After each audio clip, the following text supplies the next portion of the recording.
because what we want a group of players that we can get a reaction from Saturday, but also to go and play their game and play their game in a manner that enables us to get the points. But we know the fact that we're playing a team that are close to us in the division. It will make a big difference to get that win. I just felt we were a little bit apprehensive. I thought the occasion really, and the occasion tomorrow's going to be even bigger, isn't it? So I honestly don't know. But you've got to be optimistic. We've had that many kicks in the teeth in the last 4 months. We keep bouncing back really, and I think we've just got to look at the golf and look at what he's done. Tiger, an amazing. Nobody give him a chance either. So it's great. I think it's an opportunity for us to give ourselves a chance to the end of the season. And we've got to grasp that really. I don't think anybody could do any better, and I don't see anybody doing any better next season if the worst happens. So I've not spoke to him, but if he felt it was the right thing for the club, and then so be it, Rob. I can only agree with it if that's the case. The two managers there, Chris Hughton and Neil Warnock, speaking ahead of the kick-off here in this massive game down at the Amex. Rhys Weston alongside me. Can you take inspiration from Tiger Woods?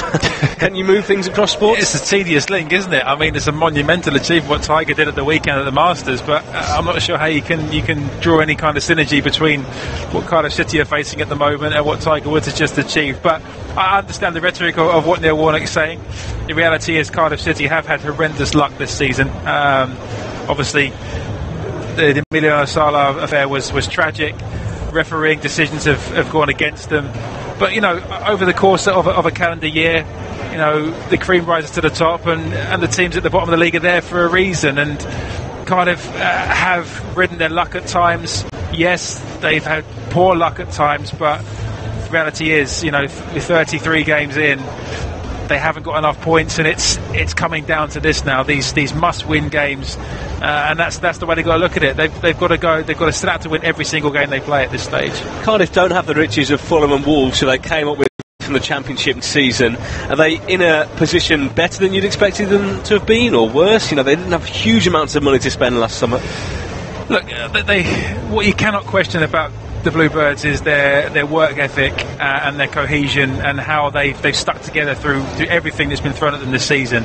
I think it comes down to that fact, James, that they haven't had a huge amount of money to invest. They've had a very threadbare squad.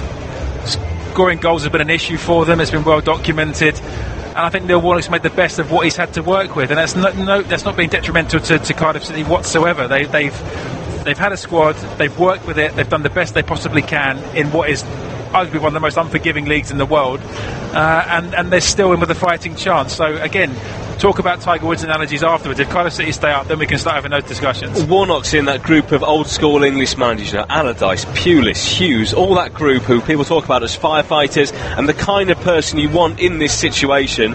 Obviously Warnock's led them into this situation this season, but is there anyone they could want better than him to try and lead them out of it? I don't think so. I don't think so at all. I think what they've been through as a squad this season, I think they're all in it together, and I think Neil Warnock has been talismanic in his approach, the way he's fronted up to the media and dealt with a lot of the stuff that's been thrown at the club. So no, I think he's absolutely the right man to take Cardiff City through this tricky latter stage of the season. And again, we're talking about it's not a foregone conclusion by any stretch. If Cardiff City win this game tonight, they've given themselves a real momentum shift and given themselves a fighting chance of staying in the division. And just quickly on Brighton, Chris Hughton labelled it as their worst performance of the season on Saturday, unsurprisingly, losing 5-0 at home to Bournemouth, who themselves haven't been amazing in the second half of the season. How do you turn the players' mindset around in such a short space of time? You wouldn't let the players even speak to the media after the match on Saturday, just very quickly. Well, that's professional pride, isn't it? I've been on the receiving end of a few pretty horrific defeats, and the best thing you can do is dust yourself up and get out there and try and put it right. And that's the beauty of football, it's the beauty of sport. There's always the next game. And for Chris Hughton, he's lucky that it's come so quickly after that shambolic defeat against Bournemouth. He's got the players, I've no doubt got the players charged and ready to put things right. And again, given the magnitude of the game, it's going to be all or nothing. The first half comes next here from the Amex. The players are in the tunnel, we're ready to go. You are listening to Premier League Live. There's more to life than football, money and fun. Well, not much. Kick off the new season with TalkSport's £1 million Predictor game. Register now at talksport.com/predictor and play for free throughout the season. Play it in the van. Play it on the can. Play it with your gran. Win £1 million sterling. It's the biggest prize in the history of TalkSport. The TalkSport £1 million Predictor game. Players must be 18 or over. See talksport.com/predictor for full conditions. If you're outside the UK and Ireland, we've got you covered. TalkSport's international service covers every Premier League match live. Full commentary, pre- and post-match analysis, and goals as they go in from every single Premier League match. Kane now on his left foot, bends the shot, what a goal from Harry Kane! MBE! Stunning finish with his left foot into the top corner. It's wonderful from Spurs. It's magnificent from Harry Kane. No wonder the Queen wanted to bestow an honour upon him. What a goal to celebrate. Every game is covered. Get involved in debates. Ask in-game questions to our commentary team and get goal updates with @TalkSport Live on Twitter. Salah's readying himself to take this one. Van Dijk's there. Lovren's there. Fabinho's there to open his account for Liverpool. And just as City go 2-1 down at Leicester, Liverpool stamp their authority at Anfield. Yet more. Liverpool 4, Newcastle 0. Title challenge on. Are they now the favourites? Kick-by-kick commentary, expert opinion, international coverage of the world's most exciting football league. Aubameyang through to Torreira inside the area. Torreira scores! And surely now, North London is red again. Arsenal 4, Tottenham 2. Here's Maddison for Leicester. Vardy chance, Vardy goal. Leicester City out of nowhere have got the lead. Jamie Vardy, who's been virtually anonymous this afternoon, isn't anymore. Wonderful finish by Vardy, and it's Chelsea 0, Leicester City 1. Premier League Live, brought to you by TalkSport Live. The Premier League Preview Show with TalkSport. Pogba leaves it, Rashford hits it. Oh, it's a goal. It's the first goal of the Ole Gunnar Solskjaer era. TalkSport's Premier League experts give their views ahead of the weekend's action. He's put down the dumbbells and has turned up here for the show. Chris Iwelumo is on the preview show. A Premier League winner, Paul Parker, joins us on the Premier League Preview Show. Subscribe to the podcast today at talksport.com. This is Premier League Live. What a game in prospect here at the Amex. Brighton against Cardiff. Two sides battling against the drop at the foot of the Premier League table. Both teams have been losing plenty of games recently, with 3 consecutive defeats each for both sides. However, neither can afford to lose here tonight, or their campaigns will take a significant turn for the worse. The stakes really couldn't be higher. Just a reminder of the 2 sets of team news. 5 changes for Brighton. Bruno, March, Gross, Jahanbash and Murray all coming in. 3 for Cardiff as Rawls, Mendez-Laing and Nias come into the team. Cardiff have plenty of fans here who have made the 200-odd mile journey from South Wales down to the south coast of England. And they'll be hoping to take 3 points back with them tonight. It's so finely poised. The gap at the moment 5. It could be down to 2. It could be as much as 8 by the close of play tonight. We are just about ready to get going here. Near enough a sellout. There are only around 100 tickets left a couple of hours ago. And the referee for this one this evening is Andre Mariner. And it'll be Brighton to get us off and running. Dale Stevens standing over the ball here.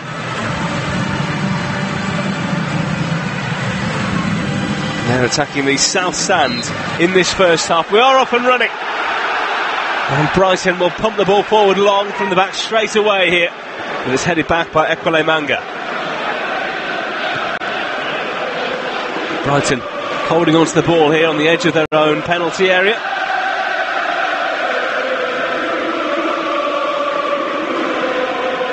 Do get involved on Twitter. You can send us your thoughts and opinions at TalkSport Live. We'll read out the best of them as the game goes on.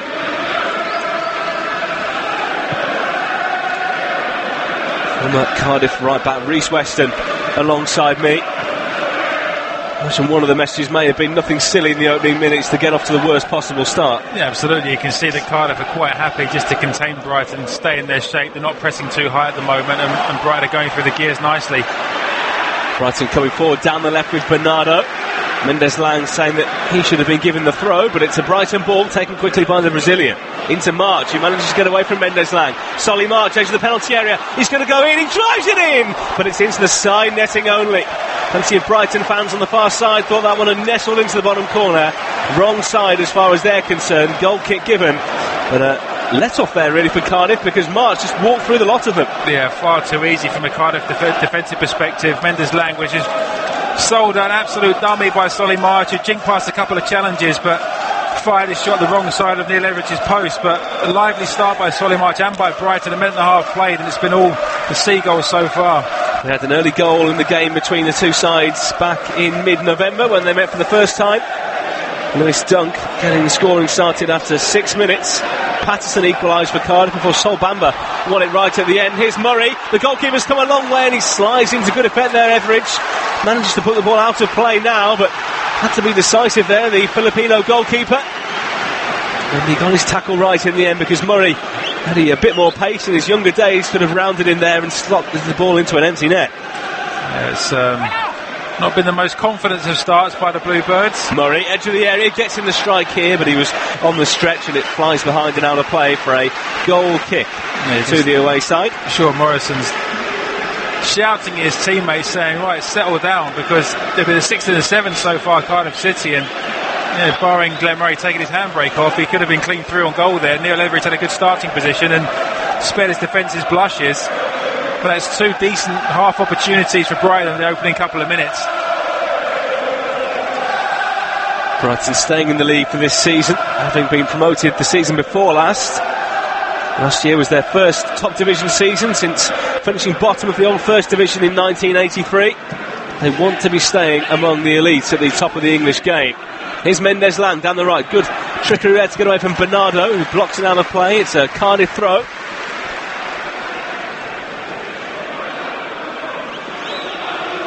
Mendez-Laing, one of the players brought into the side tonight. No Josh Murphy or Kenneth Sahor ahead of him. Mendez-Laing has a huge frame. Aaron Gunnarsson has a huge throw. The Icelander getting ready to launch this one in here, just drying the ball on his shirt. Here he comes. Midway inside the Brighton half, he launches it in towards the near post. And Brighton have conceded the first corner of the game here. The pressure being applied by Oumar Niasse. And Cardiff with a chance to deliver the ball into the danger zone. And the first test for this Brighton defence, who will rightfully be a little bit nervy after the amount of goals they shipped at the weekend to Bournemouth. And see what Cardiff's strengths are. Set plays, good delivery from wide areas. Just under 4 minutes gone. A Cardiff corner from the right here to be taken by Joe Rawls. In swinger, high one towards the far post. Players crowding around the goalkeeper. Balls a challenge inside the penalty area. Hoylett goes down, play goes on. Bent back in again by Rawls towards the far post. And it flashes past everyone and out of play for a goal kick. Well, a couple of talking points there. The corner was bent in very well indeed initially. The goalkeeper couldn't get near it because he was being blocked off as much by his own man as by Gunnarsson there. Then Hoylett attacked the ball. He went over, no appeals for a penalty. Then a great ball whipped in, but no one attacked it. Morrison the closest to it at the far post. What a ball that is, by the way. Joe Rawls, when the ball gets played back out to him, he just fizzed one towards the back post. And Duffy and Dunk both missed it. I think they just obscured the line of sight of Sean Morrison. Had he kept his eye on the ball, he was heading it into an almost empty net from no more than 2 yards out.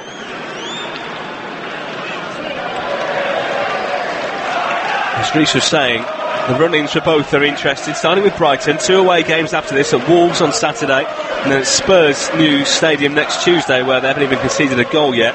Then at home to Newcastle. Then they travel to Arsenal and finish up against Man City. So 2 games to finish the season they won't be gambling on getting any points from. Cardiff at home to Liverpool at the weekend. Again, another team that will be expecting to beat them. Then away at Fulham, who've already been relegated. At home to Palace. And then away to Manchester United. This really a game where both teams will be looking to get maximum points from. And they both started with good attacking intent here. Bruno back in the side tonight, getting ready for a long throw. The long-beard Spanish right back in his later years now, but still an able performer at the top level. His throw in towards Murray, comes back out, of chance for Marsh to drive one. Goes to a number of bodies and out of play for a goal kick, 3 or 4 yards wide in the end. It's a decent chance. What a long throw as well by Bruno, deep into the Cardiff 18-yard box, and Solly Marsh was first to it. Unfortunately, it's on the wrong side of the box. He's left-footed preferably. He just tried to stab at it with his left foot rather than taking it on with his weaker right. It's just skidded away from Neil Etheridge's upright. Kevin Blackwell and Neil Warnock in conversation on the touchline. Neil Warnock's just passed 120 games in charge. I think it's 120 years old. Then. That's next year, I think. 70 now. The one-time winger back in his playing days. Cardiff throw here down the left. Both sides have made a positive start going forward. They have indeed, yeah. I think Brighton have looked the brighter, if you pardon the expression. But Cardiff will always be dangerous from set plays. And they're saying Darren Gooderson's long throw, delivery of Joe Rawls from the corners. When the big guys go forward, it's always going to be a test for any defence. So I think it's evenly poised at this point in time. Hoylett taking it around Bruno, but back there helping out his defence is Stevens. On the edge of his box now, he's walked into some trouble there. Hoylett takes it off him, twists away from the challenge, stands a high ball up into the middle, but a good diving header away by Bernardo. Out as far as number 17, Aaron Gunnarsson, and the sarcastic cheers will tell you that he's driven that one high over the top of the bar and behind. 7.5 minutes gone. Brighton 0, Cardiff 0. He would have been better off throwing it, I think, Aaron Gunnarsson, after seeing that effort. Highly speculative, but Dale Stevens breathed a sigh of relief after being dispossessed by Julian Hoylett on the right edge of the 18-yard box. Brighton trying to play out of trouble, which is great to see, but sometimes the best course of defence is to get it as far away from your goal as possible. And on this occasion, Brighton have got away with it. Just 8 of Cardiff's 28 goals this season have been scored in the first halves of matches. And they've never led an away Premier League match at half-time, which suggests we shouldn't expect many goals from them in this first period. Murray's been fouled here, challenged by Rawls, so Ekwale Mangasori. He went in a bit aggressively. A free kick to the home side. 15-20 yards inside the Cardiff half here, right of centre. One of the biggest games of the season for both sides, and one of the best referees the Premier League has to offer. Andre Mariner in charge of it.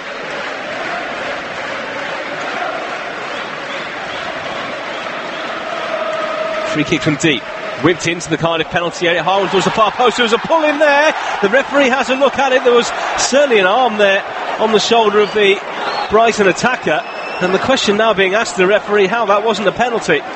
Next year, with VAR in operation, that one would certainly be given, because that was a clear foul there on Dunk. I can't believe how deep Cardiff City's defensive line is there. Ekwale Mangala is just dropped so deep into the 18-yard box. Neil Everett has opted to stay at home, and in a moment of panic he just wrapped his arms around Lewis Dunk and hauled him to the floor. As you rightly say, James, I think with a video referee having a look at that could well have been given as a penalty. As it stands, it's not been, and Cardiff are now on the attack. Advantage played here by Andre Mariner as Hoylett plays it wide to Mendez-Laing. Tries to come inside, but a good challenge by March, who's played well so far. Neil Warnock fairly unanimated so far. Standing his ground on the edge of the technical area. A wet and gloomy sky overhead here. Gunnarsson winding up here for another long throw. In line with the edge of the box, he sends it in, he loops it in there, nodded on towards Hoylett, but Ryan comes off his line and the Aussie goalkeeper gets rid of it quickly to find Bruno down the right. Bruno helps it up towards halfway where Murray's pulled wide. He holds on to the ball, goes back to Bruno, plays it forward now. And it's too far past Jahanbash. It goes all the way through to Etheridge. Bounced off the back there of David Propper, who hasn't really been involved in the game so far. Wide now to Hoylett for Cardiff. Driving at this Brighton back line. Stevens goes out to him, Hoylett goes on, he can hit them. Does hit this one, but it's blocked by the first defender there. Back out now to Bennett. The left back over the halfway line. Finds Victor Camarasa, the on loan Betis man. Bennett again. Cardiff enjoying a spell of possession here. They've been outpassed so far. Is Morrison over the halfway line. Short ball inside from him towards Camarasa. Gunnarsson to midfield for Joe Rawls. Forward to Hoylett, back to Rawls again. Bennett. Rawls turns it high, one round the corner, down the line, but Bruno watched it all the way to kick clear. Now has the ball at his feet and is composed when he plays it out from the back, but less composure there from Stevens, who puts it straight out of play. A shaky start, isn't he, there, Stevens? Isn't that the most assured passing performance? I know we're only 10 minutes in. He's given the ball away a few times, but Cardiff have just settled down a little bit in the last couple of minutes, started to get a bit of rhythm in their passing. And referee Andre Mariner here having a word with Duncan Ekwale Manga about that previous challenge and why he didn't point for a penalty. I think Duncan right to feel a bit aggrieved there. 12 minutes gone, 0-0. Bennett placed it in from the left hand side here for Cardiff, and it's a terrible ball straight into Murray, who isn't going to run with it, doesn't have the pace, but tries to bring others into play now. Brighton are the third worst team in 2019 so far for points tallies, behind Fulham and obviously Huddersfield. Their main successes really have been in the FA Cup, getting all the way to the semi-final before losing by the smallest of scorelines to Manchester City. Cardiff with wins this side of the new year against Bournemouth, Southampton and West Ham. Brighton's last league win was in the derby match against Palace back at the start of March. Their last win here was on the 2nd of March, 1-0 against Huddersfield. Before they have to go back to January at least to find their last home win. The stadium that they can make so intimidating. Really is a great atmosphere here on the big nights. And everyone a bit quiet, everyone nervous watching on at the moment. It remains 0-0. Morrison has gone over here from right-sided centre-half to take a long throw up the left touchline. He throws it all the way to the halfway line. Over the head of Nias. Bruno hooks it away. Gunnarsson nods it on. Bit of head tennis going on at the moment. Stevens plays it forward now. Gets the return from Murray. Jahanbash down the right. He plays the ball inside, which is intercepted by Gunnarsson, who takes a touch, drops the shoulder and plays it into the centre circle for Mendez-Laing. Cardiff looking a bit more confident in possession now. Rawls in between the lines here for Mendez-Laing, and Jahanbash dispossesses him. Now the Iranian picks it up down the right. Pops it through the legs there of Bennett. Helps it on to Murray, who is challenged by Hoylett. And Hoylett goes in on Murray again and wins a free kick this time, and Murray looks to the assistant referee straight away and says that's 2 free times already in the opening 15 minutes. Over exuberant, Junior Hoylett, eager to win the ball back, just bundled into the back of Glenn Murray. Easy decision for the referee to make.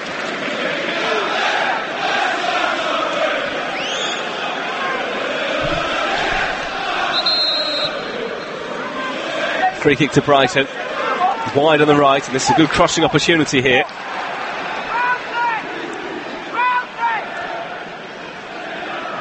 The big boys forward again. Duncan, Duffy, Stevens an aerial threat as well. Murray in there. Can they pick out any of them? March leaves it. It's whipped in by Pascal Gross. Etheridge gets a hand to it. Picking it up down the left now is David Proper.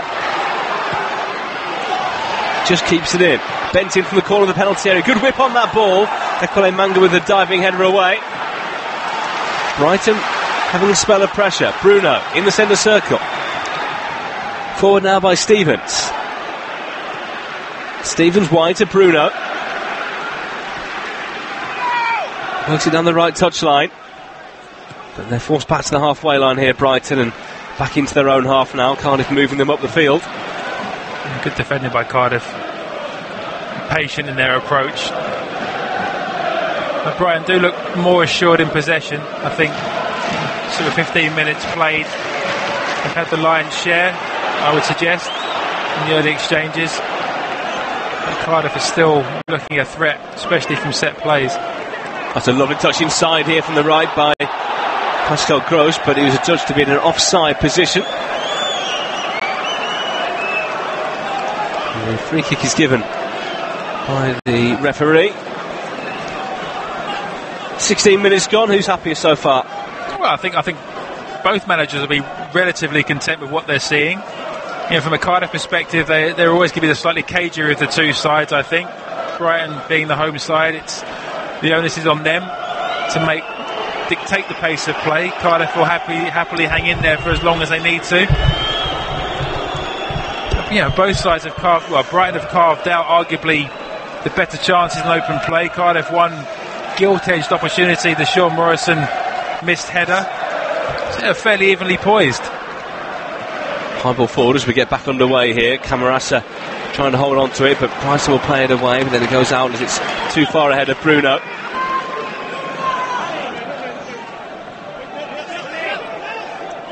Which Bennett will take here for Cardiff City. This rearranged game. It's the only game of the night because of Brighton's cup exploits.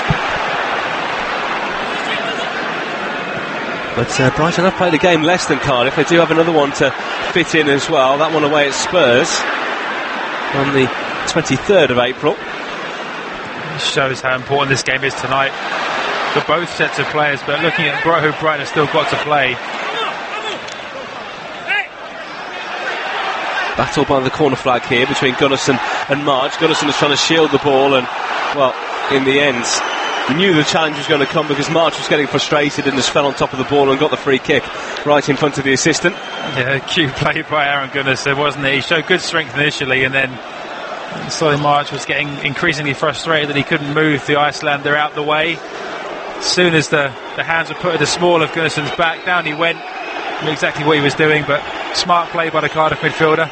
If Cardiff were to win this game, they'd move on to 31 points. Do you think there'd be any concern still for the likes of Southampton and Newcastle above them, or do you think it's too much to make up at this stage? I think that both those sides are a one win away from safety, aren't they, effectively? Again, it's not beyond the realms of possibility. I just think that the fixtures that both these sides have got to face are going to be so defining in what happens between now and the end of the season. For Cardiff it's Liverpool and Man United. For Brighton it's Spurs, Arsenal and City, all of which have got agendas. There's no kind of foot off the pedal game for them, really, is there? So this tonight is arguably both sides' best opportunity of getting 3 points.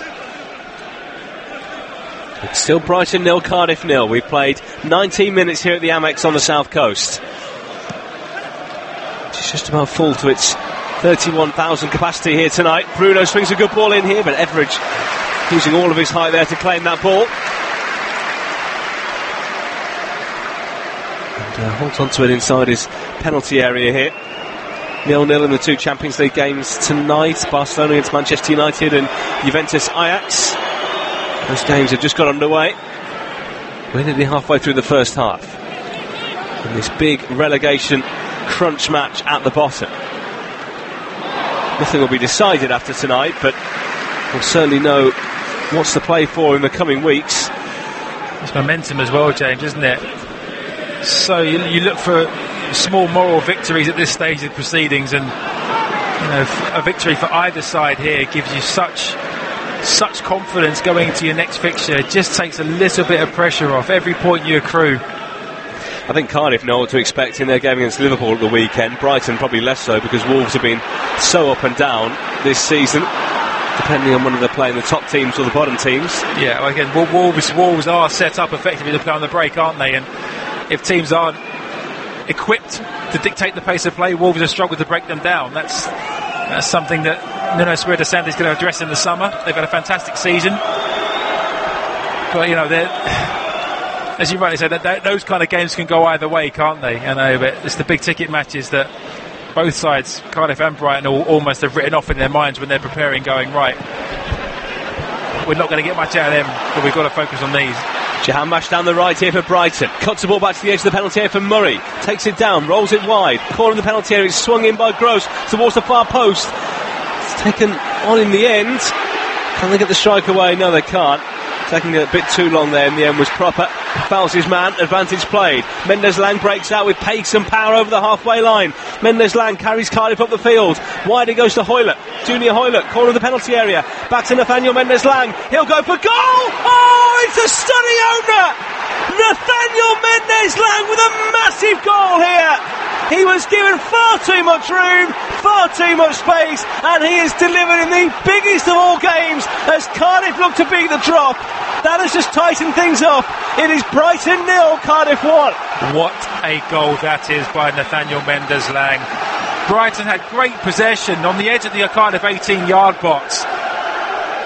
Pascal Gross was dispossessed, I think it was. Davy Proper, should I say.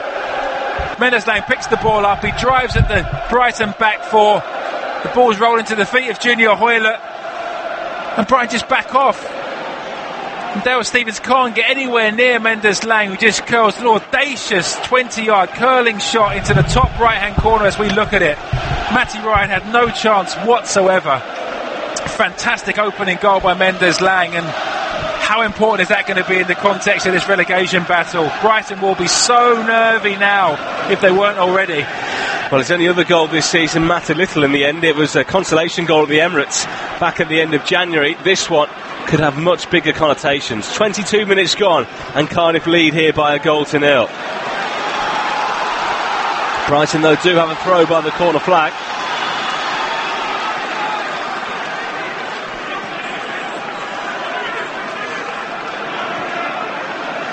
What a finish that was there by Mendez-Laing. Curled beautifully over the goalkeeper and into the far corner. A few groans, a few murmurs and voices of discontent here around the Amex. Bruno plays the ball inside as Brighton looks to try and find an equaliser here. Jahanbash down the right, tries to play it in field but it's blocked. Second ball picked up by Stevens, who goes off down the right wing, tries to help it on here for Jahanbash, but Cardiff have bodies back there. They just seem to want it a bit more at the moment. Here's Mendez-Laing off on another one of his runs. Camarasa down the right, haven't seen much of him yet. Running here against Proper. Infield to Mendez-Laing. Tails are up Cardiff City now, aren't they? That noticeable shift in momentum, and you can sense the unrest inside the Amex Stadium, especially in light of what happened at the weekend. Brighton being unceremoniously thrashed by their South Coast rivals, Bournemouth. Just seeing a live league table on our monitor at the moment, that really does crunch things up, doesn't it? Brighton still with a game more to play than Cardiff, but Cardiff doing all they can at the moment here. Sliced out of play by Bernardo. Throw into Cardiff in line with the edge of the penalty area. And every throw for them is a set play. Absolutely right. There's a horrible pun I was about to throw out there, but I'm going to keep it to myself for later on. Just let us know when you're about to drop it. Yeah, I will do. It'll blow your mind. But you're absolutely right. These are the situations that Cardiff play for, you know. Gunnarsson launches it in now towards Morrison. Bernardo goes to it. Morrison claiming handball, but the referee says no. Long clearance away. Ekwele-Manga wins the header, as he has done for most of the night so far. Cardiff coming forward wanting a second goal. Hoylett edge of the penalty area onto his right foot, similar area to where Mendez-Laing opened the scoring from. White and Nias, who hasn't really got involved in the game so far, but at the moment for the Bluebirds it doesn't matter. They're giving the ball away here now through Camarasa, and Brighton will try and break out with March. Bernardo galloping forward down the left. In field, it was meant for Murray. In the end it went nearer to Jahanbash, but Cardiff able to go back to Etheridge. Brighton pick it up again on the halfway line. Wide it goes to the right, and Pascal Gross put through the legs there. Ekwele-Manga for the run of Bruno from the back, but Bennett does his defensive duty well and puts it out of play for a throw-in to Brighton and Hove Albion. Nuno drying the ball, ready for a long throw. Now's the time, given the airing of a certain show yesterday evening. Game of throws, would you say? I'm not a fan, but I can appreciate the gag. I'll let you have that. That's horrific. Let's get on back on with the game. Cross comes in from the right here, a bit overhit by Proper, and the flag up for offside against Glenn Murray. If they can get service into him, you know, he's a man who can finish. I mean, that's why they put him in the team tonight. Chris Hughton would back him to score a goal. He is their top scorer with 11 this season. Yeah, he's consistently scores goals, but he's doing a lot of work in wide areas at the moment. He's getting sent running into channels, which I'm sure Glenn Murray will not be keen to do for any length of time. He needs to be in and around the box with service into his feet. Such intelligent movement, Glenn Murray, and has been such a great servant for numerous clubs over the years. But he does pop up with 10-15 goals a season. And boy, they need him now. The next goal of his career will be his 200th in all competitions, but has failed to score in 7 of his 8 league games against Cardiff over the years. And he has scored a hat-trick against them in the past for Crystal Palace. That was his last appearance against them, actually, back in September 2012. Here is Murray trying to turn just inside the Cardiff half. He's been fouled by Nicola Manga. He's been in the wars so far. His pristine white shorts quickly turning a darker shade.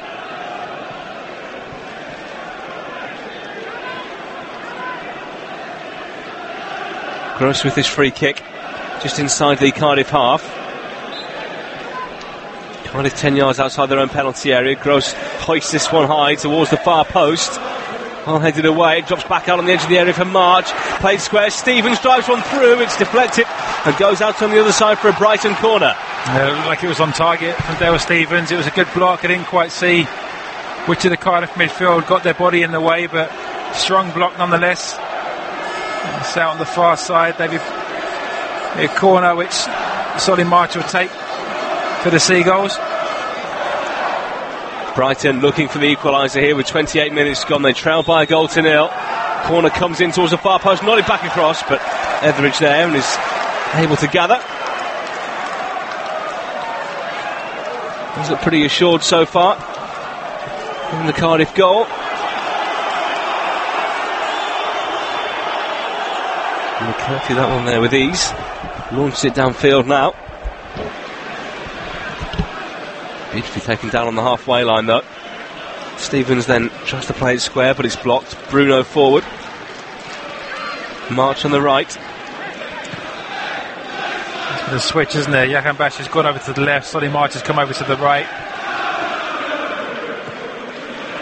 I guess what they've got to try and do is get those two close to Murray if they can, because, as you say, he's having to drop deep and try and link bits and pieces at the moment, whereas I'd like to do things a little bit quicker, I think, further up the pitch. Yes, he's a pretty forlorn figure so far, Glenn Murray, with the service into him.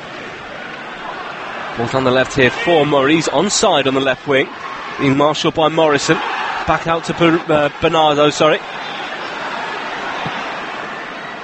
Clipped into the penalty area. Bruno picks it up down the right corner of the box. Out to March on his left foot.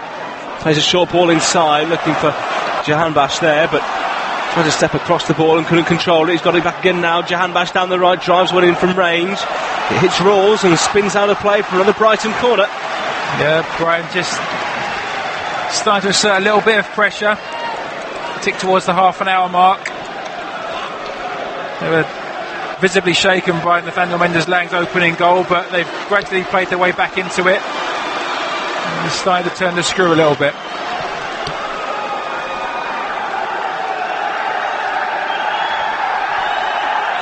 Corner from the left to be taken here by Pascal Gross. Swings it in high towards the far post, nodded away by Morrison. Deft header away to take it into a wide area where Hoylett picks up the ball. The Canadian has such a low centre of gravity, great close control. Lays it back here to Gunnarsson. Rawls goes back to Bennett. He doesn't really know where to go with it, so goes back to Etheridge. And rolls out to the right hand side to Morrison. Just under 14 and a half minutes to go in this first half. Mendez-Laing trying to control down the right, but the referee says that it went out off him. Brighton throw.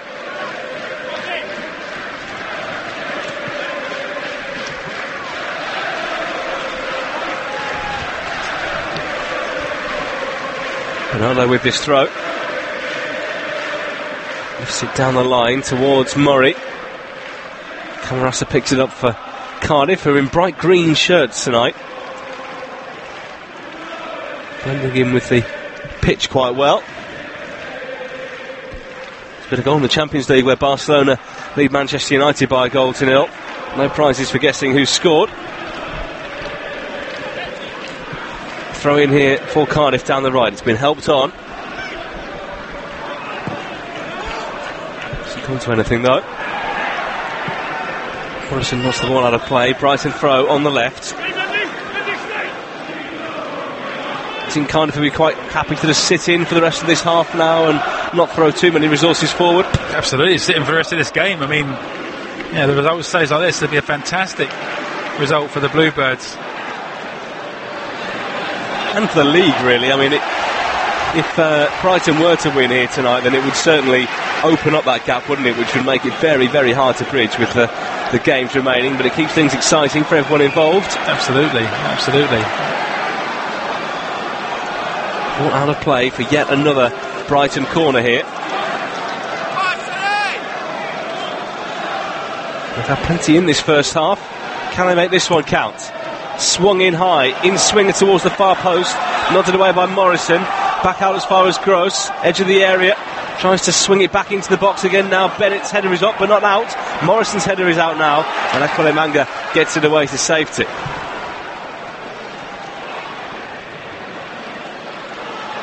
Picked up by Murray down the left. He's onside, rolls it back up the line. Gross delivers the ball from deep. Etheridge comes. There's another solid claim by the Cardiff goalkeeper. It's good assured goalkeeper by Neil Etheridge. Just say that Brighton set plays have been pretty poor, haven't they? Their corners have been very high, very deep. Haven't really caused Cardiff too many problems. Second balls have been reasonable, but Etheridge has dealt with most of the things that are thrown into his 18-yard box. As good as Cardiff have been overall, I'm not really seeing what either Niasse or Camarasa are doing for them at the moment. Much of their threat is coming from wide areas. March picks it up wide here for Brighton. Inside the penalty area, cuts it back to Gross. Couldn't get the shot off and Gunnarsson pokes it away in the end. It's brought out now by Camarasa, who's showing what he's about now. Motoring over the halfway line, great pace. Tries to slide it down the right for Niasse. I thought the two players who I just criticised were going to combine for another goal there, but wasn't to be, and now Brighton come forward. Urged on by the Partizan home crowd. Down the left they attack. They've got Murray and Jahanbash in the middle, and it comes to nothing in the end, and it's just a foul on Junior Hoylett, who goes over and will buy his side some time here. March the offender, and Andre Mariner pointing for a free kick. There's some debate. Sean Morrison saying he felt that Solly March fouled the Peltier in that previous Brighton attack. How good a job is Aaron Gunnarsson doing for Cardiff at the moment? Time and time again he's getting back into defensive areas, covering for his fullbacks. So a bit of a hold up here while Hoylett takes the time out. Mariner trying to wake him up. Neil Warnock, stern face as ever, but inside he'll be absolutely buzzing with the way his side have played so far. Defended well, attacked when they've been able to. They've come up with a brilliant opening goal from Mendez-Laing after 22 minutes. Barcelona 2, Manchester United 0 in the Champions League.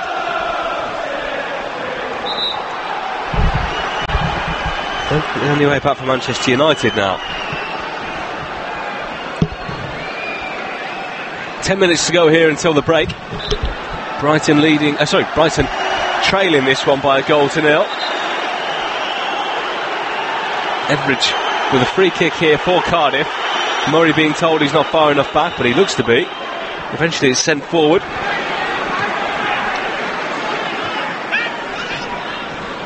Niasse tries to knob this one on.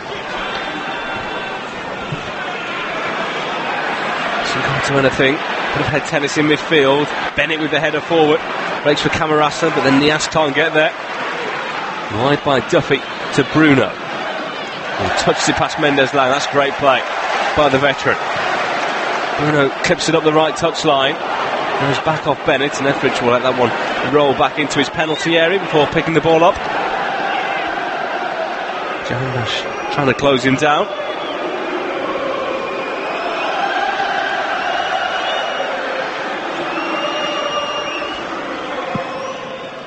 Plenty of attempts in this first half, 10 of them. Just 3 on target, 2 of them for Cardiff. One of them a quite special opening goal, and a goal of the season contender from Nathaniel Mendez-Laing. Quite sure it's as good as Mo Salah's at the weekend, but a fantastic finish nonetheless. And how crucial could it be in the context of Cardiff City's season?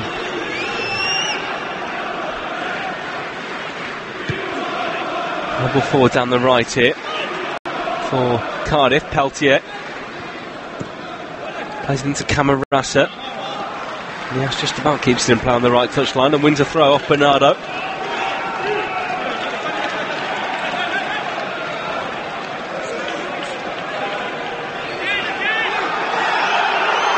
And home fans now getting a bit annoyed with how long Cardiff are taking over these throws and free kicks that they're getting, as they try and wind the clock down towards halfway.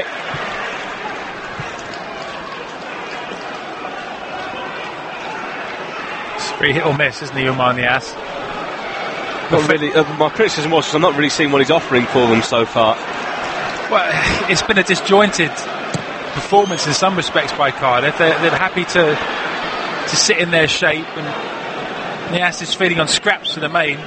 Camarasa's more of the ball carrier. He's dropping deep to try and influence the game for Cardiff City, but he's doing a lot of unseen work, Nias, working the line on his own for the majority.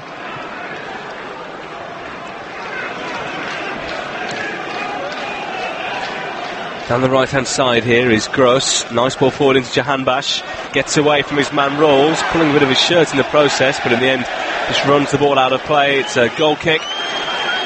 Good defending by Joe Rawls. Patient, didn't sell himself.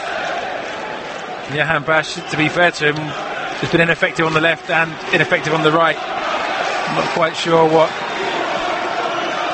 Chris Hughton will make of his performance so far.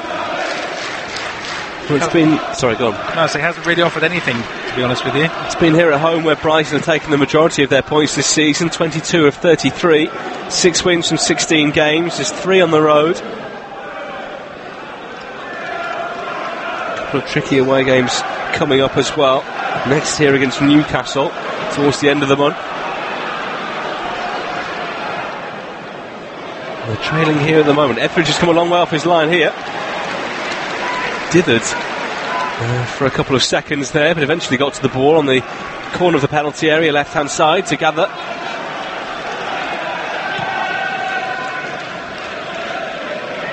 He side volleys it away into opposition territory. The header by Duffy doesn't go towards halfway though. Camarasa picks it up. Mendez-Laing plays it in field off the left, but it hits Duffy. Brighton will start again.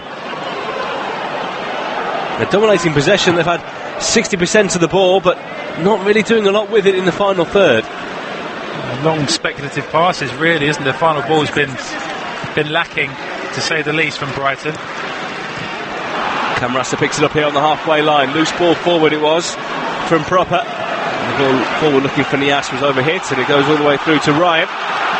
And Brighton roared on by the home fans. They wanted to go forward. Throw bodies at Cardiff City. Bruno back towards halfway. He hits it back on the right now from Stevens. And then a really poor ball back, and the ass is there. Mendez-Laing takes it on now, driving in from the left. Into the box he goes, Mendez-Laing, solo run, tries to cut it across. It's blocked behind for a corner. Thought we were going to see another Mendez-Laing special there for a second. He's done ever so well though to win his side a corner. He's comparable in stature to Troy Deeney, isn't he? The way he carries himself and his physicality. But he's driven straight to the heart of the Brighton defence on more than one occasion this evening, and he's causing all kinds of problems obviously got a fantastic goal for his endeavours. He's been a really effective ball carrier for Cardiff City as well. It's a corner to the Bluebirds. Whipped in from the left, and a header almost underneath the crossbar there for Gunnarsson. Had to try and readjust and try and get over the top of the ball, such was his proximity to goal. And he heads it over the top of the bar behind for a goal kick. Yeah, it's difficult challenge, difficult chance. He's moving away from goal and he's just reaching, trying to crane his neck to take the pace off the ball almost. And can only divert it over the bar from no more than 4 yards out. Just one goal in it at the moment. Mendez-Laing with the opener on 22 minutes. We are inside the final 3 3/4 minutes of the first half. And Morris has poked the ball out of play. It's a Cardiff throw here in the left back position. He won't be a happy man, Chris Hughton, I don't think. We said who'd be the happier manager before Mendez-Laing struck. But since the Cardiff goal, I mean, it's been quite flat. The Amex is flat, isn't it? You'd expect the atmosphere, given the magnitude of this game, to be a lot more vibrant than it is. It's still a hangover from the weekend. Here's Camarasa driving down the right for Cardiff, checks back inside, buys himself some time, rolls it wide to Peltier. Hoylett rolls right corner of the box now. Rolls, delivers in towards the far post, header up into the air by Dunk, and Ryan comes to collect out the sky.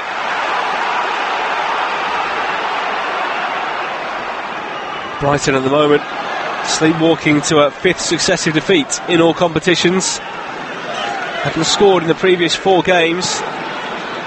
He scored a Premier League goal in over a month. Here's Murray, lays it back to the halfway line where it's rolled forward, but poor ball. I thought there was a bit of a block there as well on Gross, did Brighton, but nothing given. Oh, towards Nias on the halfway line. Takes it down the thigh, lay off to Gunnarsson, wide to Bennett, keeps it in play, finds Mendez-Laing who can do the damage. Feints to go down the line, shimmies inside. Gunnarsson, that's Rawls, who goes all the way back to Morrison with a goal in the Champions League. Juventus 1, Ajax 0. In Turin. 2 minutes to go here until half time. It's Brighton doing the pressing, but final ball, final pass has been poor time after time, and they've given it away again here. The ball back with Etheridge.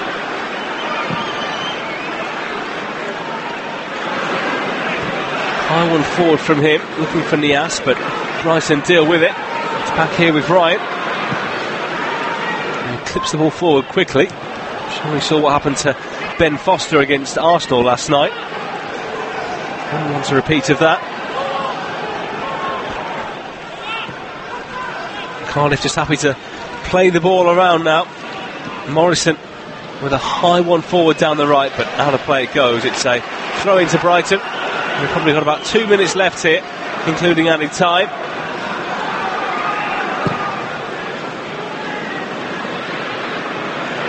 Jahanbakhsh battling for an aerial duel here with Bennett. And Gunnarsson goes down just short of the halfway line after a challenge by Gross. It's a free kick to the away side, which will eat up another 15-20 seconds of this first half. What have Brighton got to do better in this second half to get themselves back in this? Everything? Well, everything. I mean, you touched on it. Glenn Murray's been doing a lot of work in areas he doesn't want to be working in wide areas coming deep. He's isolated. They need to get support up to Glenn Murray. If he's going to be the focal point of their attack, it's pointless just pinging balls up to him, getting him to run into the channels. With the greatest respect to Glenn Murray, he's not the quickest anymore. He doesn't want to be doing that work in those areas. And a bit more intensity, and that's the thing that's surprised me from this Brighton performance. It's been quite lacklustre, given how bad they were at the weekend and the opportunity in front of them this evening. They haven't really applied themselves to the best of their abilities as of yet. Gross down the right, plays a low ball in, and he nearly finds Marks on the edge of the penalty area. Hoylett then sliding in on Bernardo, gets the better of him. Bernardo crosses to the left, high ball in. Oh, and then Mendez-Laing swipes at it but misses the ball. Picks it up again now and is able to clear. Only as far as the edge of the box, and proper. Nodded up towards Jahanbakhsh. Ekwelemanga again with a good header away. We're into 2 additional minutes of added time at the end of the first half. Niasse chasing a lost cause here. It's a good defensive play there from Dunk, who steps across. Maybe a last chance to come forward here for Brighton and Hove Albion.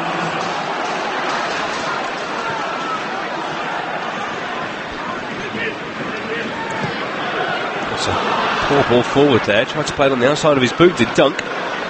Camarasa picks it up inside the centre circle. 60 seconds to go, and for Neil Warnock, more of the same. Absolutely. He's done a job on Brighton so far. And Cardiff are quite happy to take the sting out of this. It was a nervy start by both sides, but Cardiff for the best part have contained Brighton well. I think Neil Warnock will be delighted with the first half showing from Cardiff City. Ball played forward, last chance now for Jahanbakhsh down the right wing. Rolls into the penalty area, but there was no one there. Gross looks to him and gestures to him as though to say, what on earth was that? And Jahanbakhsh doesn't really have anything to say back to him. No, and his performance hasn't really shouted much either, has it, so far this evening? I'm sure Chris Hughton will be looking at his notes thinking, right, how can I shake this up? Obviously Florian Andone's on the bench. Escudero. It's not particularly rich pickings though, is it? And there is the half-time whistle. Booed off at the break, Brighton, losing 1-0 at home in the biggest game of their season. Nathaniel Mendez-Laing with the only goal of the game, and what a goal. Picked it up, drove forward halfway through the first half and curled a beauty beyond Matt Ryan, who really stood no chance from there. And, well, Brighton have given it a good go, but they haven't got quality in the final third. They've shown that on a number of occasions.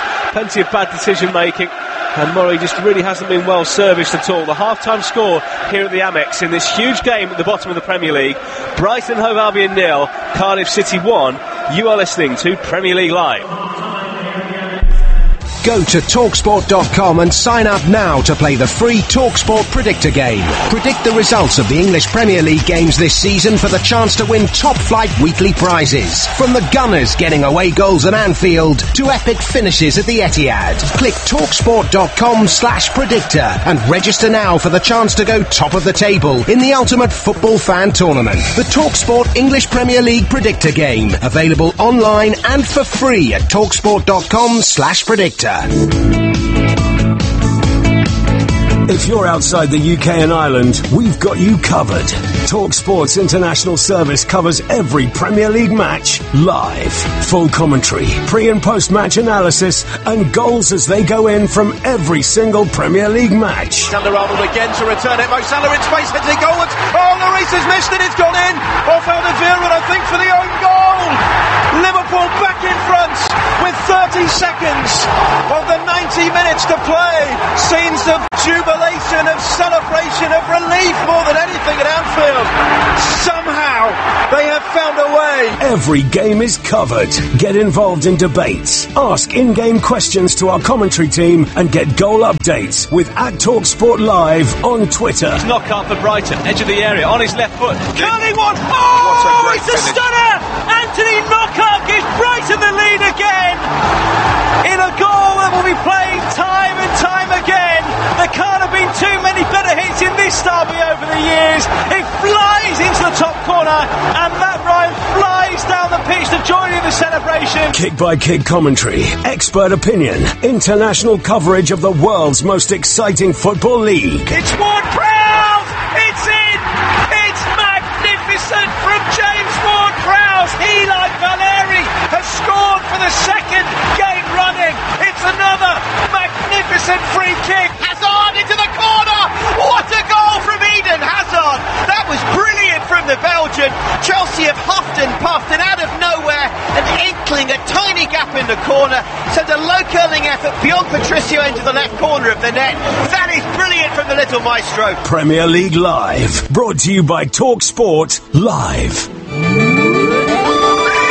The Premier League preview show with Talk Sport. Pogba leaves it, Rashford hits it, oh, it's a goal, it's the first goal of the Ole Gunnar Solskjaer era. Talk Sport's Premier League experts give their views ahead of the weekend's action. Cardiff City legend Danny Gavidan joins us on the preview show. He's got some new teeth. The former Millwall captain Matt Lawrence with us on the preview show. Former Liverpool striker Neil Mellor is on the preview show this week. Subscribe to the podcast today at talksport.com. This is Premier League Live. Coming to you live this evening from the Amex, where Brighton are taking on Cardiff in a massive relegation clash at the foot of the Premier League table, and at half-time the advantage is with the Bluebirds. They're beating the Seagulls 1-0. Nathaniel Mendez-Laing with the only goal of the game, and here are the first half highlights.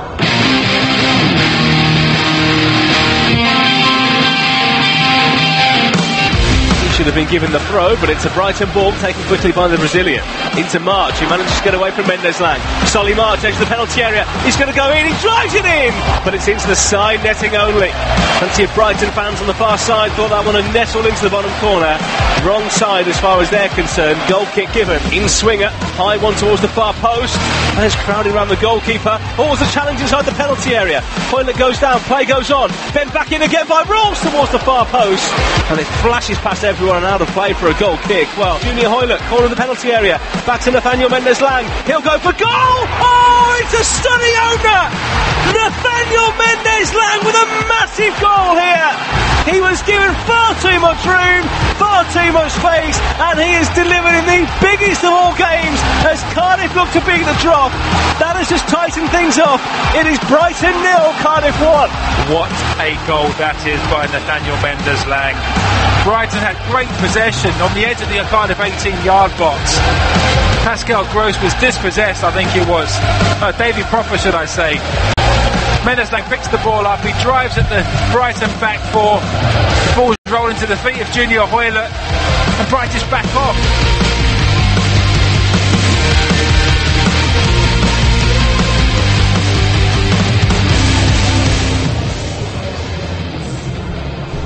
So at the break, Cardiff leading here by 1-0. Mendez-Laing with the only strike, and it is well worth checking out later if you haven't seen it already. One of the goals of Cardiff's season, and probably one of the goals of the Premier League season as well. Former Cardiff right back alongside me, Reece Weston alongside me. Reece, how good was that goal? A fantastic strike, and the game definitely needed it. It's been a pretty lacklustre affair, cagey affair. You can see that both sides know there's a lot at stake.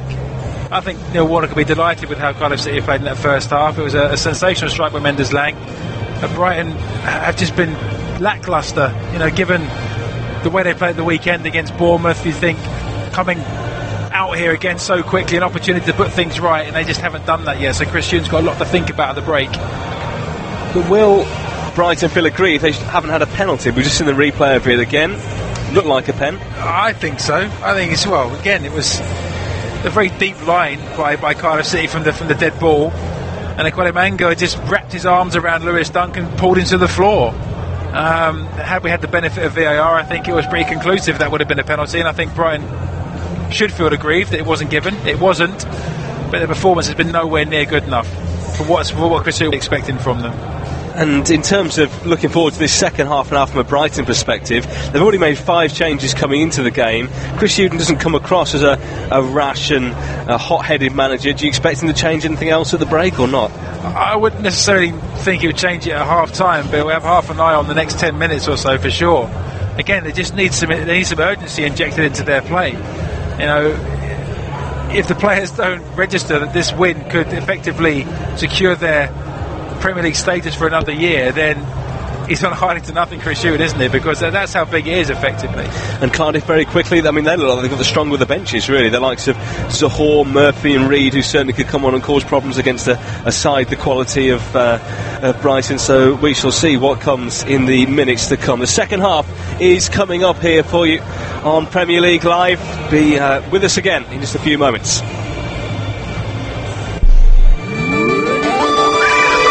Premier League preview show with Talk Sport. Pogba leaves it, Rashford hits it, oh, it's a goal! It's the first goal of the Ole Gunnar Solskjaer era. Talk Sport's Premier League experts give their views ahead of the weekend's action. Joining us on the preview show, the former Arsenal striker and most stylish man in football, Jeremy Aliadier. I didn't want him here, but he's turned up anyway. Is the former Chelsea man, Clive Walker. Subscribe to the podcast today at talksport.com. If you're outside the UK and Ireland, we've got you covered. TalkSport's international service covers every Premier League match live. Full commentary, pre- and post-match analysis, and goals as they go in from every single Premier League match. Has a run of Sterling to find, and he does find him in the area. Raheem Sterling for a hat-trick here! And the hat-trick is gobbled up by Raheem Sterling. What a player this young man is. Tries to play it forward. Hayward puts it up in the air. Comes down. Chance for 3-2. It is 3-2. Perez scores again. Well, it's times to be a Geordie fan from 2-0 down to 3-2 up. Kick-by-kick commentary, expert opinion, international coverage of the world's most exciting football league. Really good delivery from Locke. Here's the ball into the back of the net. And Antone has scored for Brighton. There is the breakthrough. And Wolves win possession through Jimenez. He's going to go himself. There's another chance here. Go for 2-0 possibly. Jimenez! Raul Jimenez, 2-0 to Wolves. And Cardiff are now all at sea. Every game is covered. Get involved in debates. Ask in-game questions to our commentary team and get goal updates with @TalkSport Live on Twitter. This time Touch trying to find Lukaku. He's broken his way and Lukaku's bent it into the bottom corner for what may well prove to be the winning goal in the final minute of the 90. He's usually unerring from the spot, Harry Kane. He's scored all his last 5 spot kicks. He faces Bernd Leno and scores again! And Tottenham Hotspur have levelled with 16 minutes to go. Harry Kane has now got 9 goals in 9 games against the Gunners. It's Tottenham Hotspur 1, Arsenal 1. Premier League Live, brought to you by TalkSport Live. Go to TalkSport.com and sign up now to play the free TalkSport Predictor game. Predict the results of the English Premier League games this season for the chance to win top-flight weekly prizes. From the Gunners getting away goals at Anfield to epic finishes at the Etihad. Click TalkSport.com/predictor and register now for the chance to go top of the table in the ultimate football fan tournament. The TalkSport English Premier League Predictor game. Available online and for free at TalkSport.com/predictor. This is Premier League Live. Welcome back here to the Amex. It's still half-time between Brighton and Cardiff. 1-0 the Bluebirds lead at the moment. Just to pick up where we left off at the end of that previous conversation, Cardiff certainly do have a more attack-minded bench, don't they? They do have options there. If they were to concede, for example, players they can call upon to go and get another goal or even change it around up top, because Nias maybe has been their weak link so far. Yeah, he's been starved of possession as well, much like Glenn Murray for Brighton. Again, such has been the nature of the game. There's been no real pattern of play. You know, Brighton have been sloppy in possession. Cardiff have been happy to contain Brighton, try and catch them on the break. So Cardiff have got options on the bench. Kenneth Ahore, Josh Murphy, Bobby Reid. You know, there's pace and creativity there. You just look at the Brighton bench and think, how on earth is Chris Hughton going to change the dynamic of that side? It's, you know, Brighton aren't out of it by any stretch. They just haven't played as well as they would have liked at this point in time. So it's intriguingly poised, and I think they'll get a rocket at half-time, Brighton. They'll have to, because, again, it's such an important game in the context of the season for both sides, and will Brighton have a better chance in the run-in to put daylight between them and their nearest rivals? As things stand, the table at the moment, the bottom two have already gone. Huddersfield and Fulham relegated. They're in the Championship next year. Cardiff with 3 points here would be on 31 with 34 played, and then the other side of the relegation line, Brighton would be on 33 with 33 played, so they still have an extra game to play on Cardiff. That game is against Spurs away a week tonight, so they won't be expecting too much from that. But do you think Neil Warnock, given the resources he's had and the players available to him, would take that position, being 2 points away from your nearest rival at this stage in the season, with 2 teams already relegated below you? Yeah, I mean, all you can really hope for is that your fate's in your own hands, and Neil Warnock will know exactly what needs to be done for them to survive. You know, and it's going to come down to these fixtures tonight, Brighton away, for example, being 1-0 up with 45 minutes to play, they can see this out. That's going to give them such huge momentum going into the next fixtures. And again, it's all about fight, and it's all about endeavour and togetherness, and the Bluebirds have that in abundance. So, yeah, tonight is potentially the springboard that can really mount a serious challenge for Cardiff to sustain and maintain their Premier League status. And then looking ahead to the games at the weekend, Brighton away at Wolves, whose season isn't over, but they can only go for 7th place now. They're out of the FA Cup. And Cardiff at home to Liverpool. Do you give either team much of a chance in that? Brighton more so than Cardiff, with the greatest of respect. I mean, the tit for tat between City and Liverpool at the top of the league's been incredible, hasn't it? I think the league's changed hands now for the 26th time this season, which is unbelievable. So yeah, of course, it's going to be a tough ask for Cardiff to get anything from that game. Again, not beyond the realms of possibility. If Cardiff plays at the very best of their abilities and Liverpool have an off day, we saw Southampton ran them close. So it is doable, but Liverpool fixture's not 1-0 what we've earmarked as a potential victory for Cardiff City. It's the other games that come along with it. So, both teams have got half a chance, but Brighton more so than Cardiff this coming weekend, I would suggest. You always hear managers talking about taking it one game at a time, this, that, the other. I personally remember, as a Wolves fan, remember when Wolves were in the Premier League, 5-6 years ago now, Mick McCarthy changed his whole team for an away game at Manchester United and hedged his bets to beat Burnley at the weekend by playing his strongest team, and it worked for him. Do you kind of see value in that at this stage of the season, or you just sort of go into every game believing that you can win it? Well, it depends on what's available to you. If there are any knocks and niggles, any pending suspensions, anything like that, you've got to cut your cloth accordingly. I think momentum's key. If a team's doing the business, then you've got to play your best team at every given opportunity, because you don't need a break at this stage. You've had various times to recover during the course of the season. At this stage, with 5 games left to play, 6 for Brighton, it's all or nothing. So every single player should be champing at the bit to play every single minute. The teams are back out here at the Amex, so we're just about ready to go for the second half. Brighton against Cardiff, with me, James Fielden, and former Cardiff right back Reece Weston alongside me.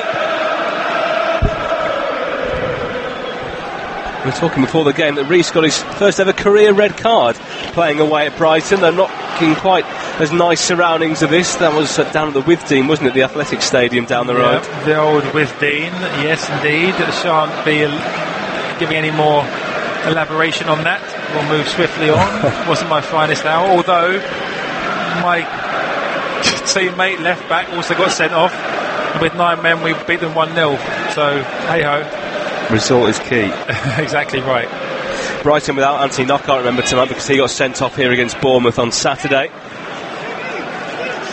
He's serving a suspension. And rightly so. What a shocking challenge it was. It's the kind of player they could really do with, really, because Jahanbakhsh on the right hasn't really done anything, has he? He's not really showing why he was invested in the summer. He's been poor. And again, Knockaert is that kind of player. Again, divided opinion, can be incredibly frustrating to play with, but has that quality and that little bit of tenaciousness to unlock a defence. He can do something brilliant. You've seen some of the strikes he's had over the course of his Brighton career have been sensational. And you need that unpredictability at times, especially when games aren't going your way. Hoylett clearing away here for Cardiff. Jahanbakhsh gets his body in the way though. Plays it inside for Bruno, a bit too much on the ball, and Cardiff will play it away now. Rawls, who has such a good left foot, finds Hoylett, who hoists one towards halfway, but it's taken down by David Proper. Brighton coming forward, looking for a quick equaliser here. The ball in towards Murray, just behind him. It's picked up on the right by Mendez-Laing. He goes back here to Morrison. Ball out towards Camarasa, who can't make it stick. Stevens. Midway inside the Cardiff half, with Brighton. Proper. Right to Bruno. In line with this, the penalty on the right-hand side. Driven across goal now, and Etheridge goes down to gather the ball on his left-hand side at his near post after a miss-hit cross. 2 minutes gone in this second half. It remains Brighton 0, Cardiff 1. Yeah, safe hands by Neil Etheridge. It was a speculative cross-come shot by Jahanbakhsh as he was played towards the byline. Played it blind, really, and he didn't have a chance to look up given the pace of the through ball. Just flashed it towards the near post of the Cardiff City goal. It'll probably go down as a shot on target, but it's definitely meant to be a cross rather than a shot. Well, they've led for 25 minutes in this game now, Cardiff. They've only led for 319 minutes in all of their games so far this season. So it's not a feeling they're all that used to, really. But they've got to try and protect this lead in the last 45 minutes. That's how brave do you be in doing so as well. You know, it's a case of what we have, we hold, but if you sit back and invite pressure, it can be a long 45 minutes. Gunnarsson playing a channel ball here for Nias to chase. It's a good ball laid back by Dunk, who goes back to Ryan, who plays it out quickly to Duffy. Into midfield for Stevens, wearing number 6. Rolls it into opposition territory. Nathaniel Manga getting right up Glenn Murray again, who's lost the ball. It's been a big duel between those two tonight. Nathaniel Manga, more often than not, has come out on top. Yeah, he's coming deep again, Glenn Murray. He's square to the ball. He's being dispossessed far too often. Rolls down the left here. Lays it wide to Hoylett. There's an arm up there claiming offside, but play goes on. Bennett then nods it in field. He was blocked by Gross.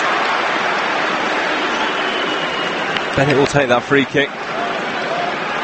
Should have booking soon, I think, Gross, as well, for persistent fouling. Just went shoulder charge in there, really, after Bennett had ducked his head in to knock the ball forward.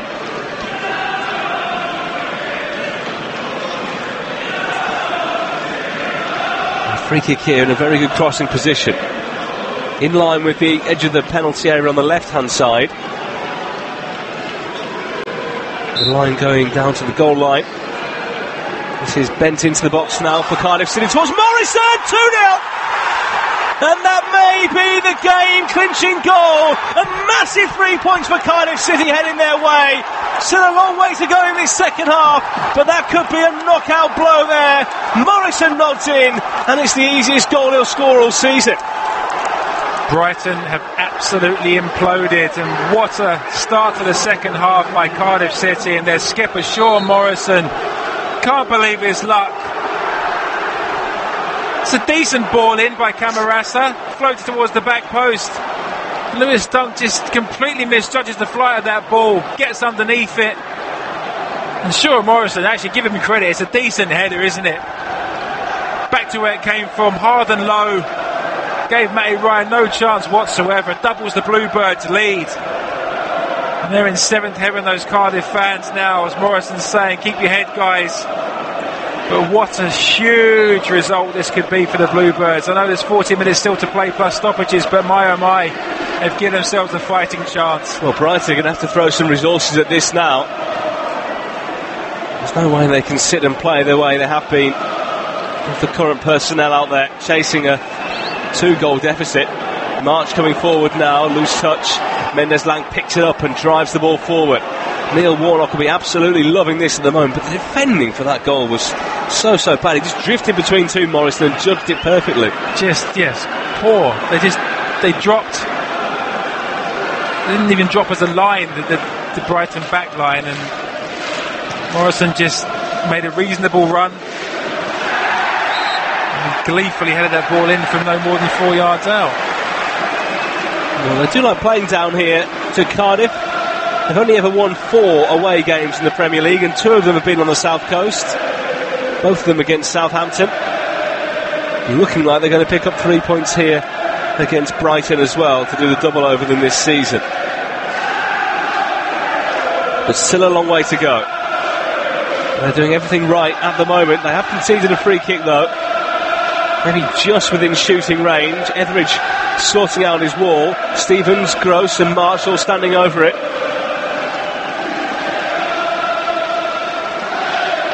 It takes something special from here to beat Etheridge, but they haven't really tested him so far. And there's going to be an immediate change for Brighton. They're going to send on Florian Andone. Yeah, no surprise there, and I'd be very surprised if it wasn't Johan Bash that makes way.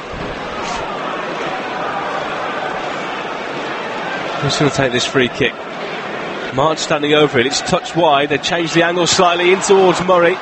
Well headed away by Morrison, using his head in both boxes.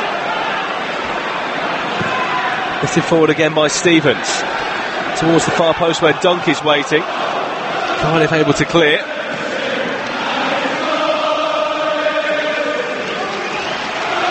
It goes all the way to the goalkeeper Ryan.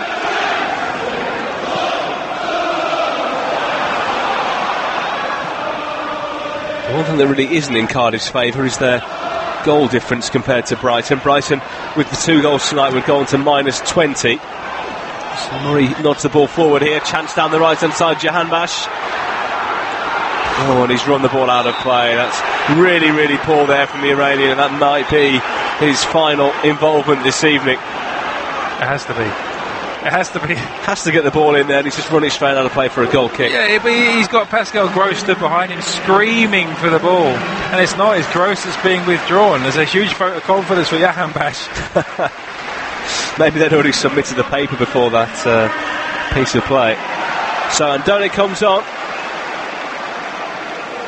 And Cardiff are going to make a change as well. Leandro Bakuna is going to come on.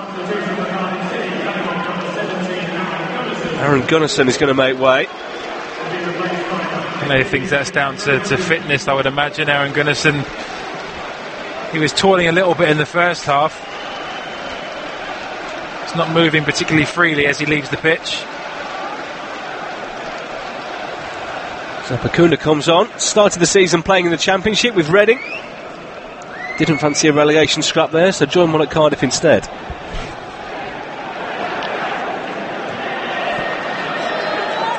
Nearly 55 minutes gone. Brighton 0, Cardiff 2.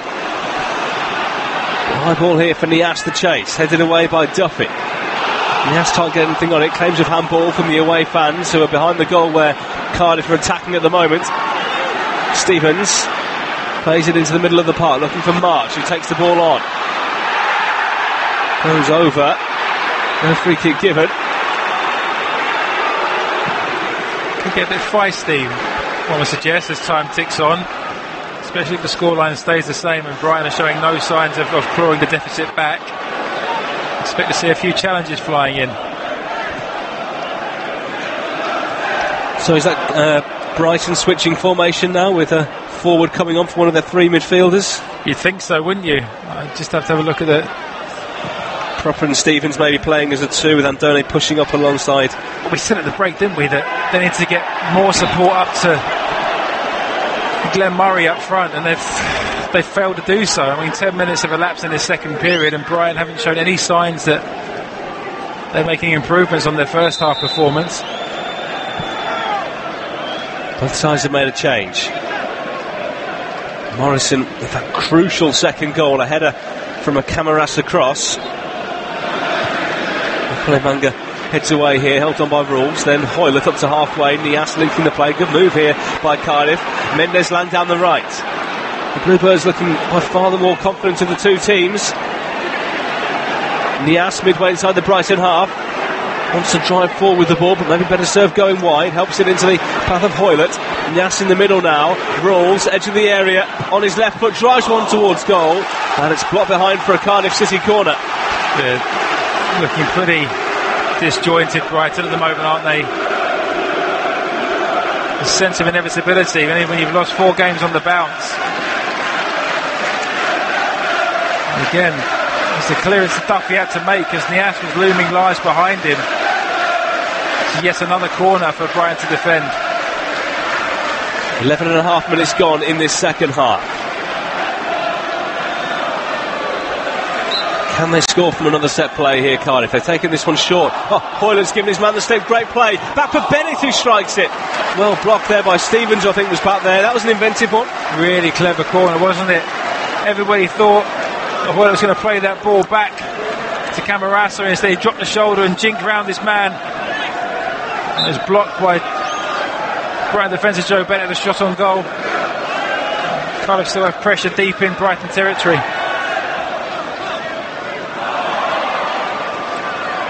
Camarasa back to Hoylett here, corner of the penalty area, pokes it past Murray but runs out of space. Bakuna getting involved. Came into English football really as a wide man, but operating in the centre of the park these days. Bruno at the back here for Brighton, tucks it inside to Stevens.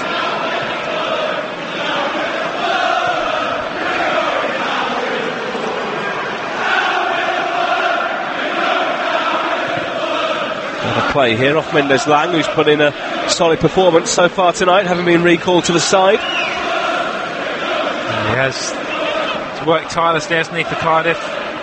Got a fantastic goal to his name, but he's done an awful lot more than just that. Ball rolled down the line here by Bruno into Andone. First chance for him to really get involved, the Romanian forward.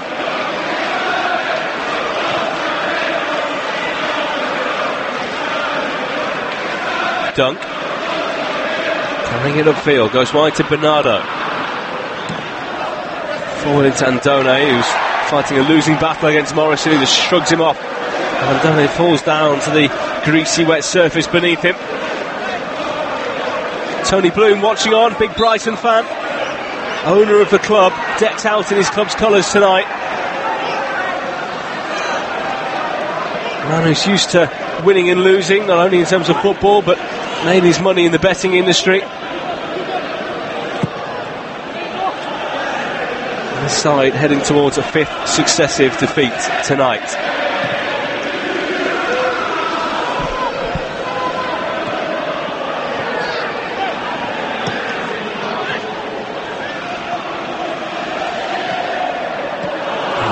Linked initially, but then Amex steps in and drives forward here for Cardiff. Lays it wide towards Nias, and the ball just didn't have enough legs on it there. Brighton intercepts. A third goal here for Cardiff kills this game. And for as long as it stays 2-0, Brighton are still in this.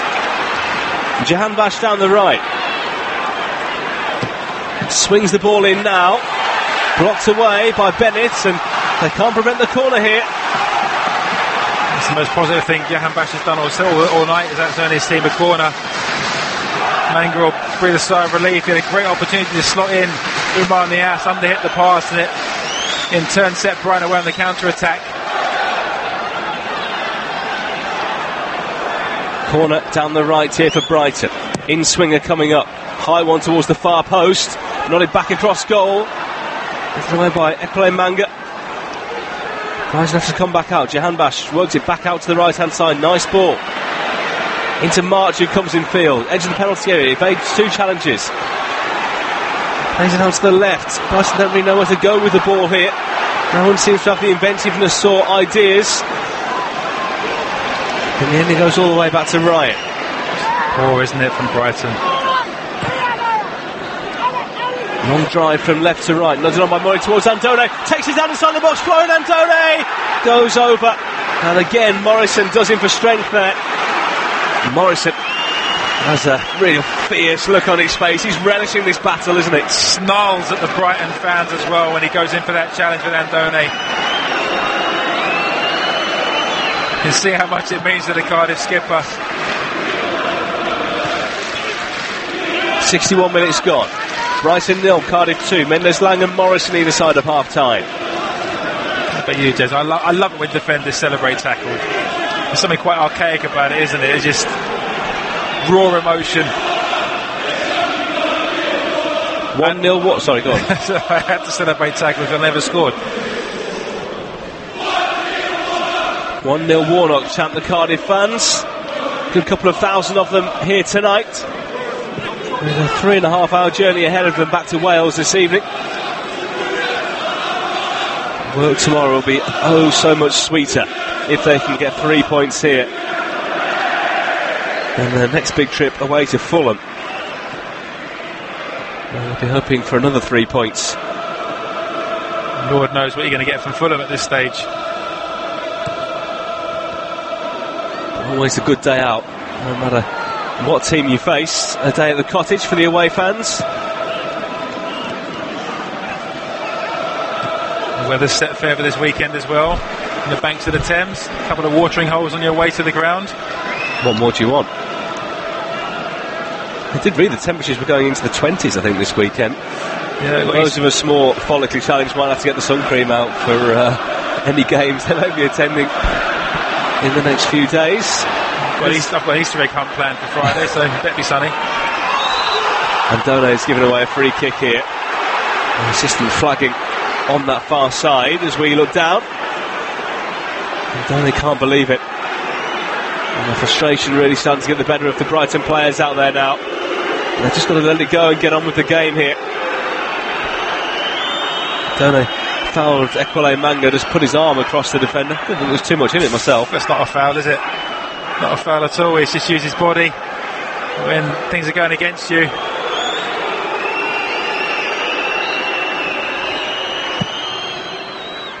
It'll be Cardiff's first away win at Brighton in 14 years. That's a wait a while. Beaten 1-0 last time they came here in the Championship. Tomer Hemed with the only goal that day.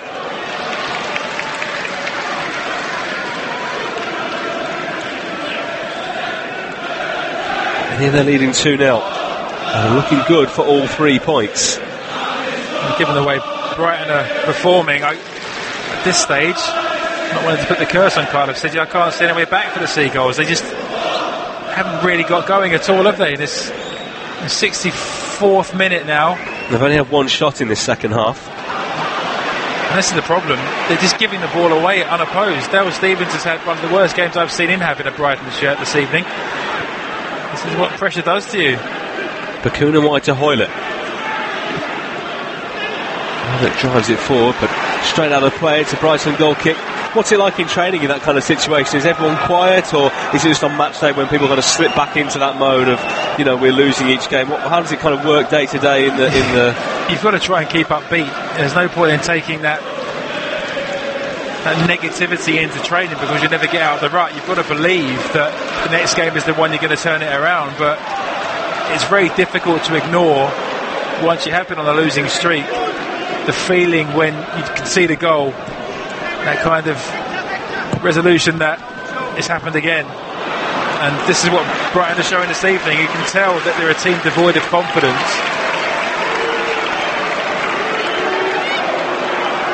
Flown out of play here. It's a goal kick to Cardiff City.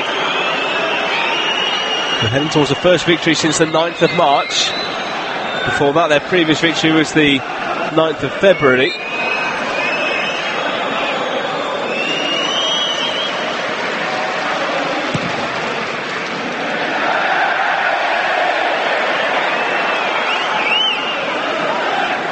Played 65 minutes here at the Amex.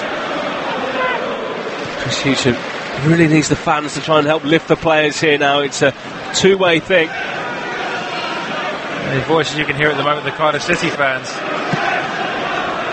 It's a weird psychological state. I cover a lot of foreign football, and abroad it's often the fans who get the atmosphere going, but in England it's very much a case of the players having to get the fans going and then they respond. But at the moment, Brighton really need the fans, and the only kind of voices there expressing at the moment are ones of anger and frustration, and the ball is given away again there in a silly area. Yeah, absolutely. And again, it's a celebration on the continent, isn't it? A day out of the football is a celebration, but here it's very much a way of life. It defines your working week, doesn't it? And again, if the team you're supporting aren't performing, it does have such a detrimental effect to the fans. It should be working the reverse, really, shouldn't it? When the chips are down, you need people to rally behind you and galvanise you. Dunk with a good bending ball in here. Equile-Manga heads away. Just wonder if we'll see Jurgen Locadia at any point. The Dutch forward, he's got a couple of goals this season. Kind of do have players who can counter in Hoylett and Mendez-Laing, but they're not committing too many other bodies forward, so Brighton can afford to throw a bit of caution to the wind. And as I said, the goal difference isn't going to change now, so if they lose 2-0 or 3-0, it's really not going to make much of a difference. No, exactly right. They need to go out with a bang, don't they, really? It's throw caution to the wind and really take the game to this Cardiff City side, because again, talking about fragile states of mind, if Brighton were to get a goal in the next 5 or 10 minutes, then we'll soon see what Cardiff's minerals are like as well. We're nearly halfway through the second half. It's flown by so far. Just the one goal for Sean Morrison. His first of the season, and his first since April last year, when he scored a couple against Hull. Channel ball here for Nias to chase. Oh, what great play that is. The ball was going to go out of play for a goal kick. He got there first, back back-heeled it off the chest of Dunk, and it's gone behind for a corner. Yeah, again, we talk about Oumar Niasse and his shortfalls, but what he does do, he works tirelessly, and he always puts in a shift.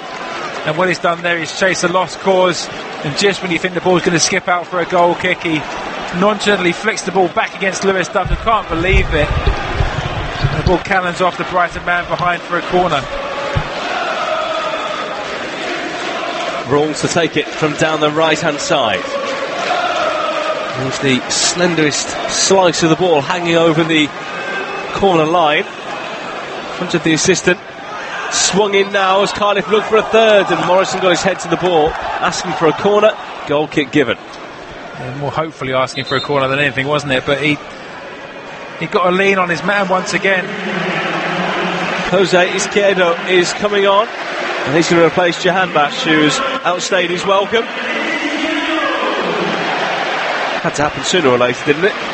He was cheered off, which I think gives an indication to how the Brighton fans felt Jahanbakhsh's evening went.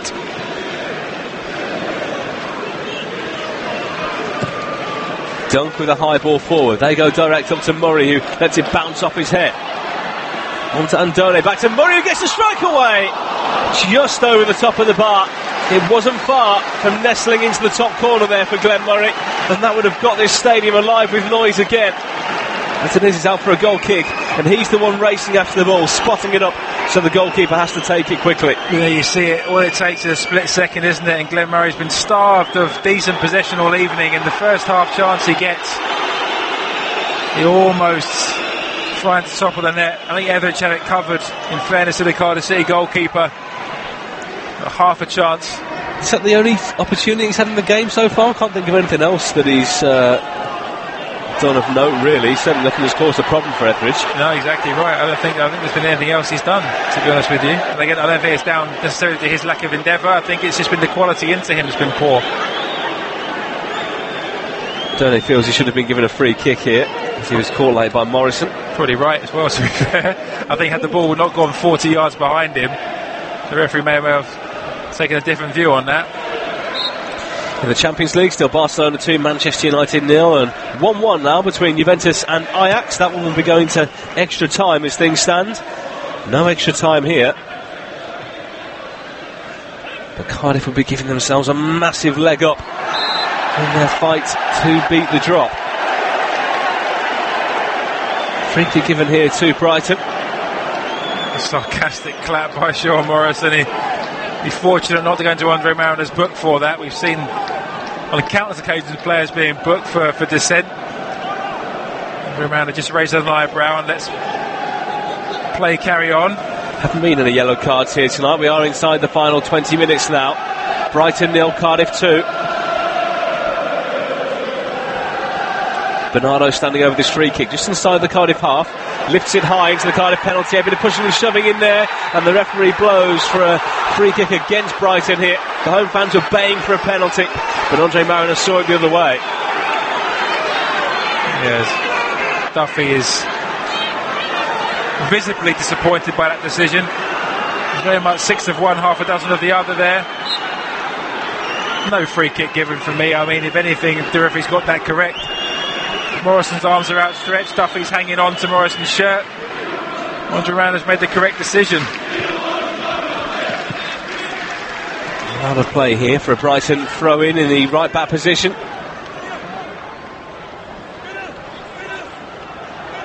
Back-to-back home defeats against Bournemouth and Southampton, their South Coast rivals. First time they've ever lost back-to-back home games in the Premier League. Heading towards a third consecutive home defeat here tonight, which will be the first time since January 2016. It shows you how well they perform in this stadium. One of the really good new builds, really, in terms of English grounds. Tucked away in the side of a hill. Can be a really good atmosphere generator when Brighton are playing well. They're coming forward here with March down the right, running against Ekwele Manga. March trying to get the cross in. Ekwele Manga stood there and did his job in the end and blocked it, and Cardiff will bring it away with Hoylett and now Rawls. They've been immense for Cardiff tonight, the two centre backs, Manga and Morrison.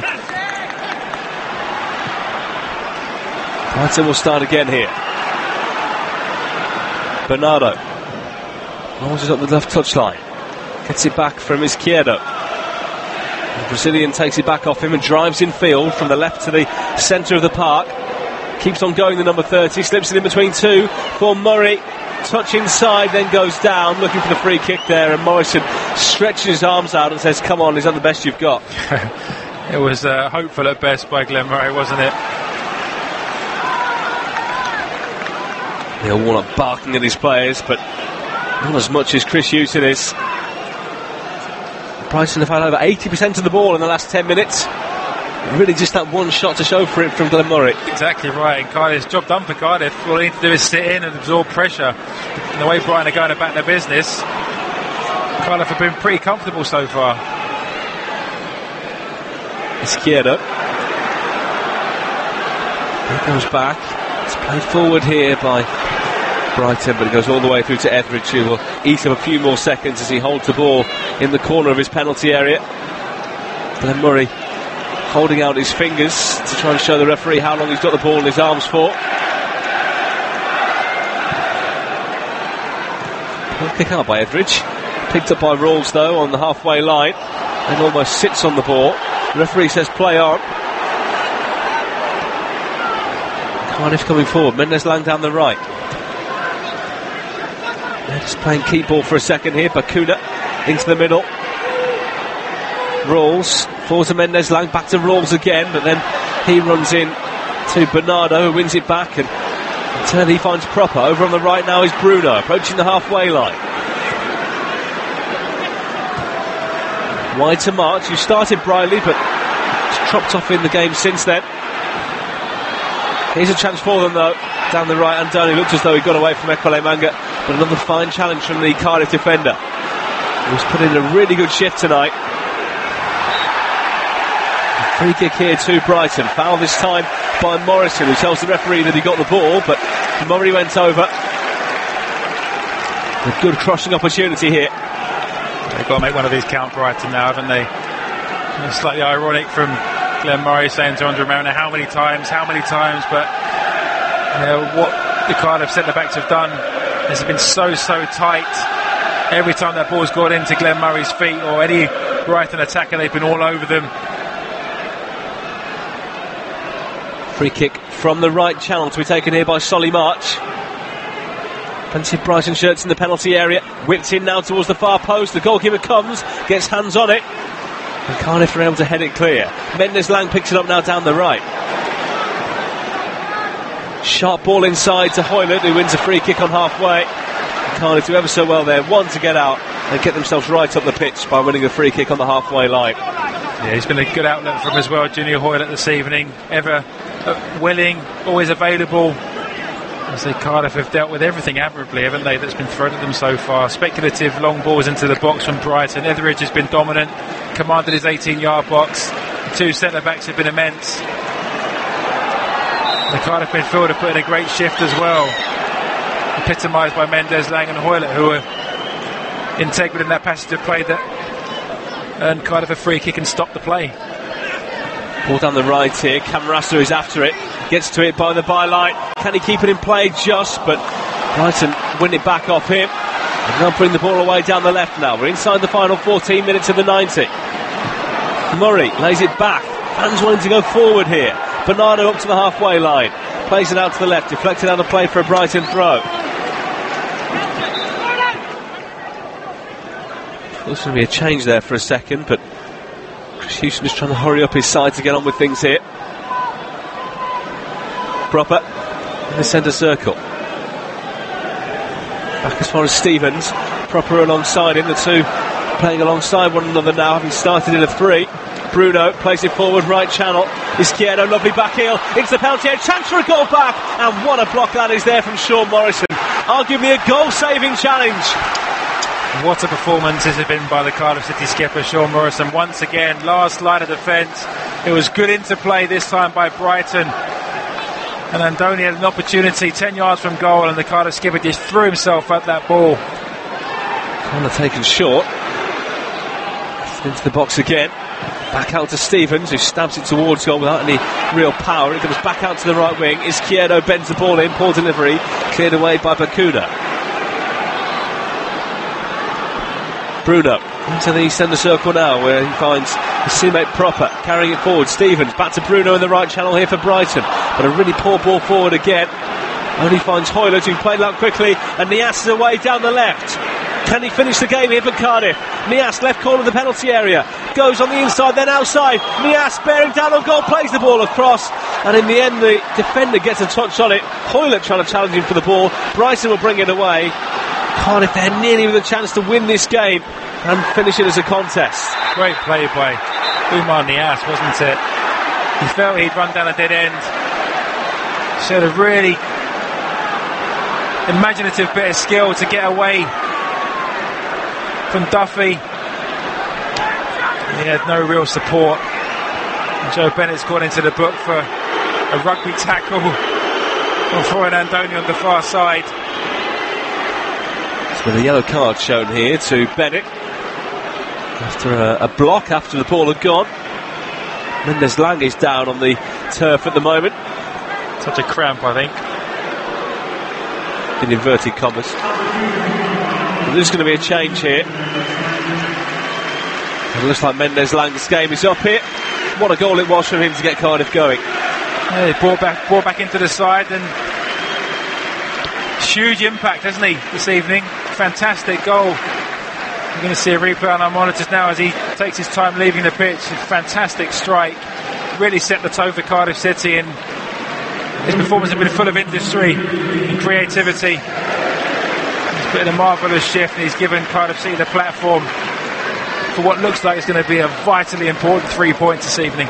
He's done his job. He comes off, and he's going to be replaced here for the final minutes by Kadeem Harris.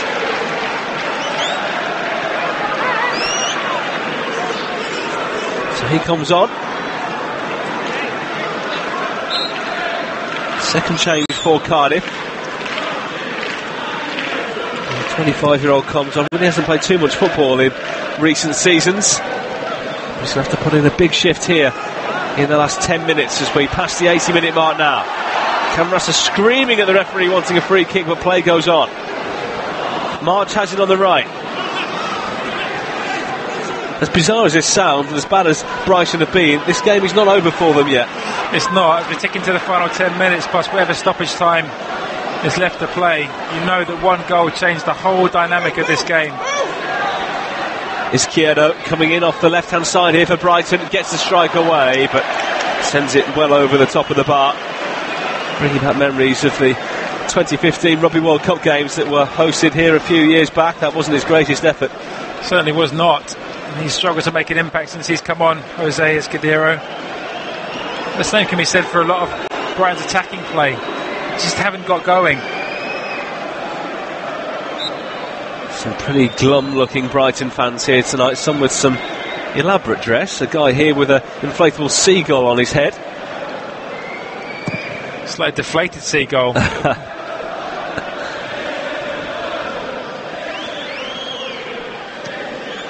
Cardiff hanging on to the ball. That's all they've got to do now.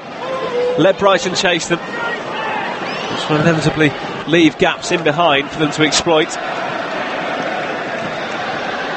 Remember, they host Liverpool on Sunday. They won't be expecting too much from that. Anything they do get will be a bonus, but that away game then at Fulham before hosting Crystal Palace, the two key matches for them before they travel to Old Trafford on the final day of the season. Brighton with two away games back to back, Wolves and Spurs on Saturday and Tuesday, before then hosting Newcastle here, and after that their only other home game is Manchester City. It's too tight to call, isn't it? I mean, on the balance of things, Fulham and Palace are Cardiff's next best opportunities to pick up maximum points. Neil Waller did say that prior to facing Burnley he felt they needed 10 points. He's not going to get 10,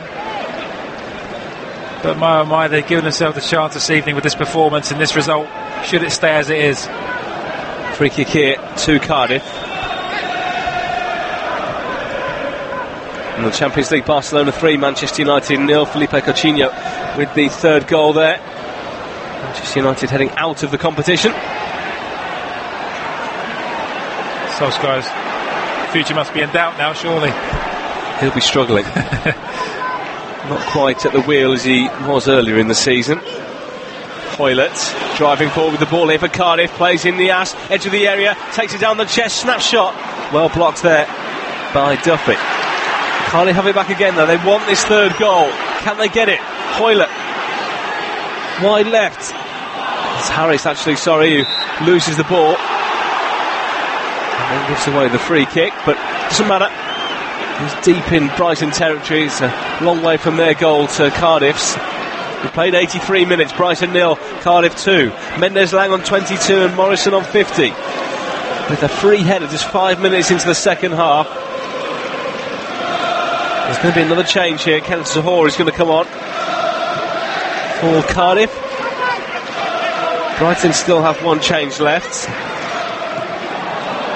Put another attacker on with Jurgen Lockadier waiting in the wings. Ball played forward here by Bakuna, and the ass was nearly away down the left there. Yeah, couldn't find him though. He was trying, Bakuna, he just didn't have the execution. Peltier tips the ball down the right touchline. Hoylett chasing. What a shift Junior Hoylett's put in, by the way. He's been absolutely everywhere. The toss-up for me between Hoylett and Morrison for the Man of the Match award this evening. Both have been absolutely immense for Cardiff. See why Neil Warnock still rates him. I mean, part of that QPR team that fell down out of the Premier League quite a few years ago now. Scored that amazing goal early this season against Wolves. Capable of turning it on in the big games when it really matters. Exactly. If he's dialed in, he's still an asset, absolutely. And he's shown tonight his value to Cardiff City. His link-up play, his work rate, second to none. Who on the assist to passing? He's also put in a decent shift. Been isolated for long periods during this game. Kenneth Zohore's coming on now. He's been isolated like Murray has at the other end, really, but he's just made a lot better of situations. His movement, you'd probably say, has been better. He's peeling off defenders, creating room for himself. Yeah, he's more dynamic, isn't he, than Glenn Murray? Glenn Murray's is a box player, isn't he? Oumar Niasse is more prepared to go into those wide areas and chase lost causes. Glenn Murray, at the stage of his career, doesn't want to be doing that. Murray's given the ball away here and it's played out off Andone. 5 minutes to go. Nothing seems to be changing here for Brighton. Fans leaving for the exits, which is never a good sign in a game like this with so much on the line. And Brighton are going to be dragged right into this relegation battle. They still have a 2-point cushion with an extra game to play. 5 defeats in a row without scoring a single goal either. The 2 of them were against Chelsea and Manchester City, but it's not going to help your cause. Absolutely not. Juventus won Ajax 2 in the Champions League. So Barca 3, Man United 0. We're focusing on this Premier League game tonight. Brighton against Cardiff. And Cardiff almost over the line. So producer Mike's a happy boy at the moment. Certain results going his way this evening. He might treat himself to a special dinner at a local fast food restaurant. 3.5 minutes to go of normal time here. Nothing seems to be changing for Brighton. They don't seem to have mixed their play up. There seems to be no difference now that Andone has come on. Lacklustre, devoid of ideas, and no leadership or inspiration out there. There's been no one that's taken the game by the scruff of the neck. I'm big fans of Duffy and Dunk, but they've been very average this evening. Dale Stevens has been poor. I mean, that just sums up the night. Right on cue, Dale Stevens passes the ball out of play unopposed. You can hear the anguish around the Amex, and that pretty much sums up Brighton's performance. They have had an absolute stinker. I'm surprised there's that many fans left in the ground with 3 minutes plus stoppages to play. It's not a great stadium to get away from at the best of times, and plenty choosing the early exit here to catch an early train back into town or avoid the car parking queues. Or to have a quiet moment of reflection, perhaps. One ball out to the right here, and Hoylett nearly catches the ball. Flies out of play for a throw into Brighton. Every second ticking by. Making things worse here for the Brighton fans that have stayed. Comprehensively beaten by the side immediately below them in the relegation zone.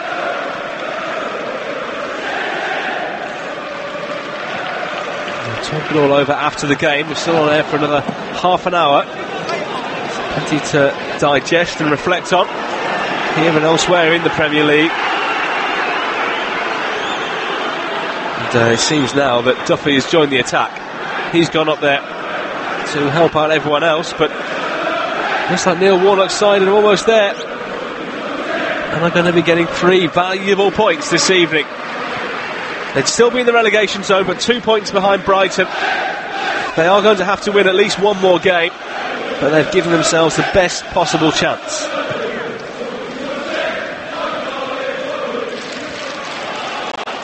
March on the right here for Brighton. 90 seconds left of the 90. Plays it into the penalty area here for Murray, who has given up on that one really. He's run out of legs, he's lacking energy, and he's screaming now at his teammates saying, give me the ball to feet, don't give me those balls to run in behind after. He's finally lost his head, hasn't he, Glenn Murray? He's been doing his best to make the best of situations during the course of this evening, but it's a straw that broke the camel's back by Solly March. Solly March has been one of Brighton's better performers, in all fairness to him. On that occasion, he just asked a little bit too much of his front man, and then Murray let him know in no uncertain terms.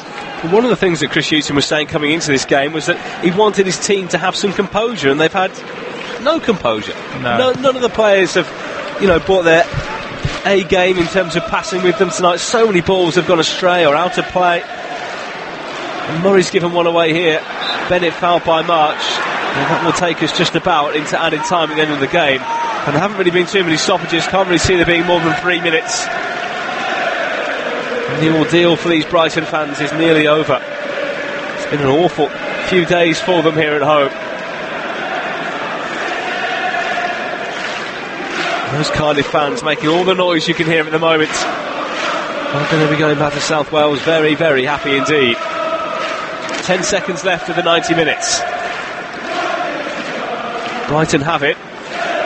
In terms of added time, there are going to be a minimum here of 3 minutes. According to those now. Here comes Duffy carrying the ball forward, looking for an out ball, but he has to go square and back to Stevens inside the centre circle.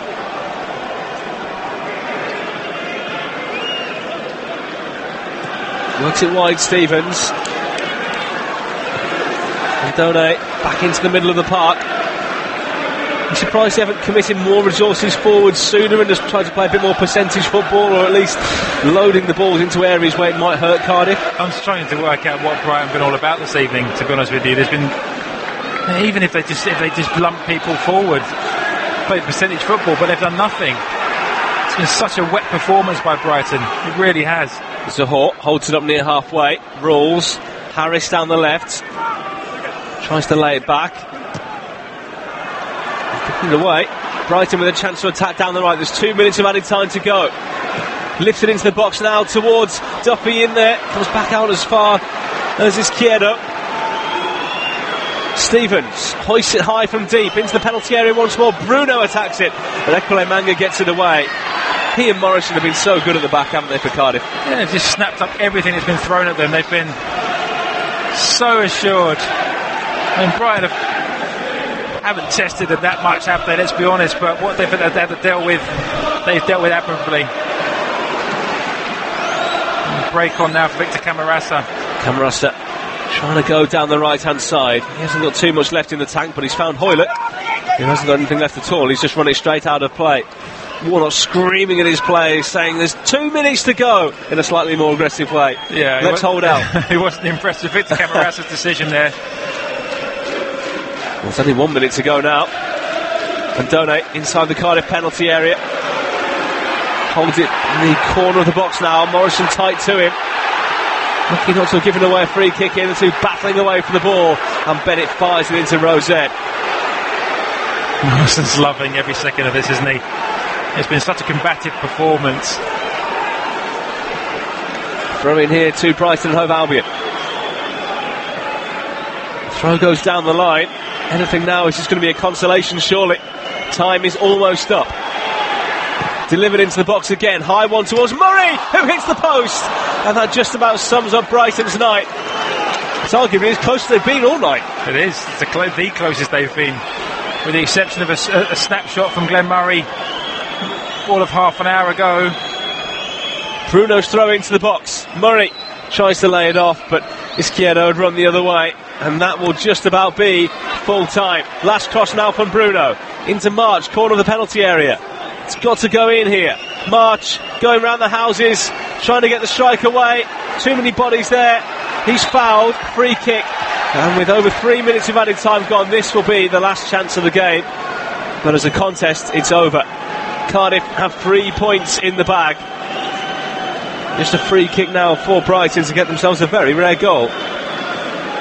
That's the first bit of quality we've seen into the Cardiff box in the second half from Solly March, and resulted in Glenn Murray's header crashing off the upright. This will be the last kick of the game. Solly March has stood over it. He'll be the man taking responsibility to try and salvage some sort of pride for Brighton in what's been a horribly lacklustre performance from the Seasiders. Spotting it up now along the edge of the D, just left of centre. Can March reduce the deficit here? They trail by 2-0, and March sends his free kick over the bar, and there's the full-time whistle. Cardiff City with a huge 3 points at the home of the team that sit immediately above them in the table, who are booed off after another home defeat. 5 successive losses in all competitions for Brighton and Hove Albion, and after 3 successive defeats for Cardiff, they get themselves a much needed win. We'll assess it all in the next few minutes. You're listening to Premier League Live. The Premier League Preview Show with Talk Sport. Pogba leaves it, Rashford hits it, oh, it's a goal, it's the first goal of the Ole Gunnar Solskjaer era. Talk Sport's Premier League experts give their views ahead of the weekend's action. Joining us on the preview show, the former Arsenal striker and most stylish man in football, Jeremy Aliadier. I didn't want him here, but he's turned up anyway. It's the former Chelsea man, Clive Walker. Subscribe to the podcast today at talksport.com. If you're outside the UK and Ireland, we've got you covered. TalkSport's international service covers every Premier League match live. Full commentary, pre- and post-match analysis, and goals as they go in from every single Premier League match. Has a run of Sterling to find, and he does find him in the area. Raheem Sterling for a hat-trick here! And the hat-trick is gobbled up by Raheem Sterling. What a player this young man is. Tries to play it forward. Hayward puts it up in the air. Comes down. Charge for 3-2. It is 3-2. Perez scores again. Well, it's times to be a Geordie fan from 2-0 down to 3-2 up. Kick-by-kick commentary, expert opinion, international coverage of the world's most exciting football league. Really good delivery from Rocco. Here's the ball into the back of the net. And Antony has scored for Brighton. There is the breakthrough. And Wolves with possession to Jimenez. Jimenez, he's going to go himself. There's another chance here. Come for 2-0 possibly. Jimenez! Jimenez, 2-0 to Wolves. And Cardiff are now all at sea. Every game is covered. Get involved in debates. Ask in-game questions to our commentary team and get goal updates with @TalkSport Live on Twitter. First time touch trying to find Lukaku. He's broken his way and Lukaku's bent it into the bottom corner for what may well prove to be the winning goal in the final minute of the 90. He's usually unerring from the spot, Harry Kane. He's scored all his last 5 spot kicks. He faces Bernd Leno and scores again! And Tottenham Hotspur have levelled with 16 minutes to go. Harry Kane has now got 9 goals in 9 games against the Gunners. It's Tottenham Hotspur 1, Arsenal 1. Premier League Live, brought to you by TalkSport Live. Go to TalkSport.com and sign up now to play the free TalkSport Predictor game. Predict the results of the English Premier League games this season for the chance to win top-flight weekly prizes. From the Gunners getting away goals at Anfield to epic finishes at the Etihad. Click TalkSport.com/predictor and register now for the chance to go top of the table in the Ultimate Football Fan Tournament. The TalkSport English Premier League Predictor game. Available online and for free at TalkSport.com/predictor. This is Premier League Live. Full time here at the Amex. It's finished Brighton 0, Cardiff 2. Mendez-Laing with a stunning opener midway through the first half. Morrison with a sloppy second from a Brighton point of view 5 minutes into the second period. Here are the highlights.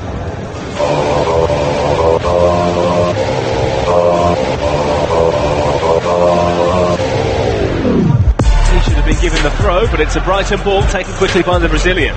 Into March, who manages to get away from Mendez-Laing. Solly March into the penalty area. He's going to go in, he drives it in, but it's into the side netting only. Plenty of Brighton fans on the far side thought that one had nestled into the bottom corner. Wrong side as far as they're concerned. Goal kick given. In swinger, high one towards the far post. There's crowding around the goalkeeper. Always a challenge inside the penalty area. Hoyle goes down, play goes on. Then back in again by Rolls towards the far post. And it flashes past everyone and out of play for a goal kick. Well, a couple of talking points there. The corner was bent in very well indeed initially. The goalkeeper couldn't get near it because he was being blocked off as much by his own man as by Gunnarsson there. Then Hoyle attacked the ball. He went over, no appeals for a penalty. Then a great ball whipped in, but no one attacked it. Morrison the closest to it at the far post. What a ball that is, by the way. Joe Rawls, when the ball gets played back out to him, he just fizzed one towards the back post. Duffy and Dunk both missed it. I think they just obscured the line of sight of Sean Morrison. Had he kept his eye on the ball, he was heading it into an almost empty net from no more than 2 yards out. Junior Hoyle, corner of the penalty area. Back to Nathaniel Mendez-Laing. He'll go for goal! Oh, it's a stunning opener! Nathaniel Mendez-Laing with a massive goal here. He was given far too much room, far too much space, and he is delivered in the biggest of all games as Cardiff look to beat the drop. That has just tightened things up. It is Brighton 0, Cardiff 1. What a goal that is by Nathaniel Mendez-Laing. Brighton had great possession on the edge of the Cardiff 18-yard box. Pascal Gross was dispossessed, I think it was. Davy Proper, should I say. Mendez-Laing picks the ball up, he drives at the Brighton back four.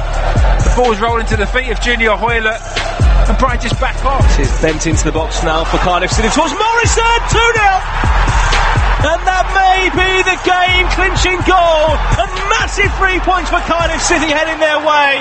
Still a long way to go in this second half, but that could be a knockout blow there. Morrison nods in, and it's the easiest goal he'll score all season. Brighton have absolutely imploded, and what a start to the second half by Cardiff City and their skipper Sean Morrison. Can't believe his luck.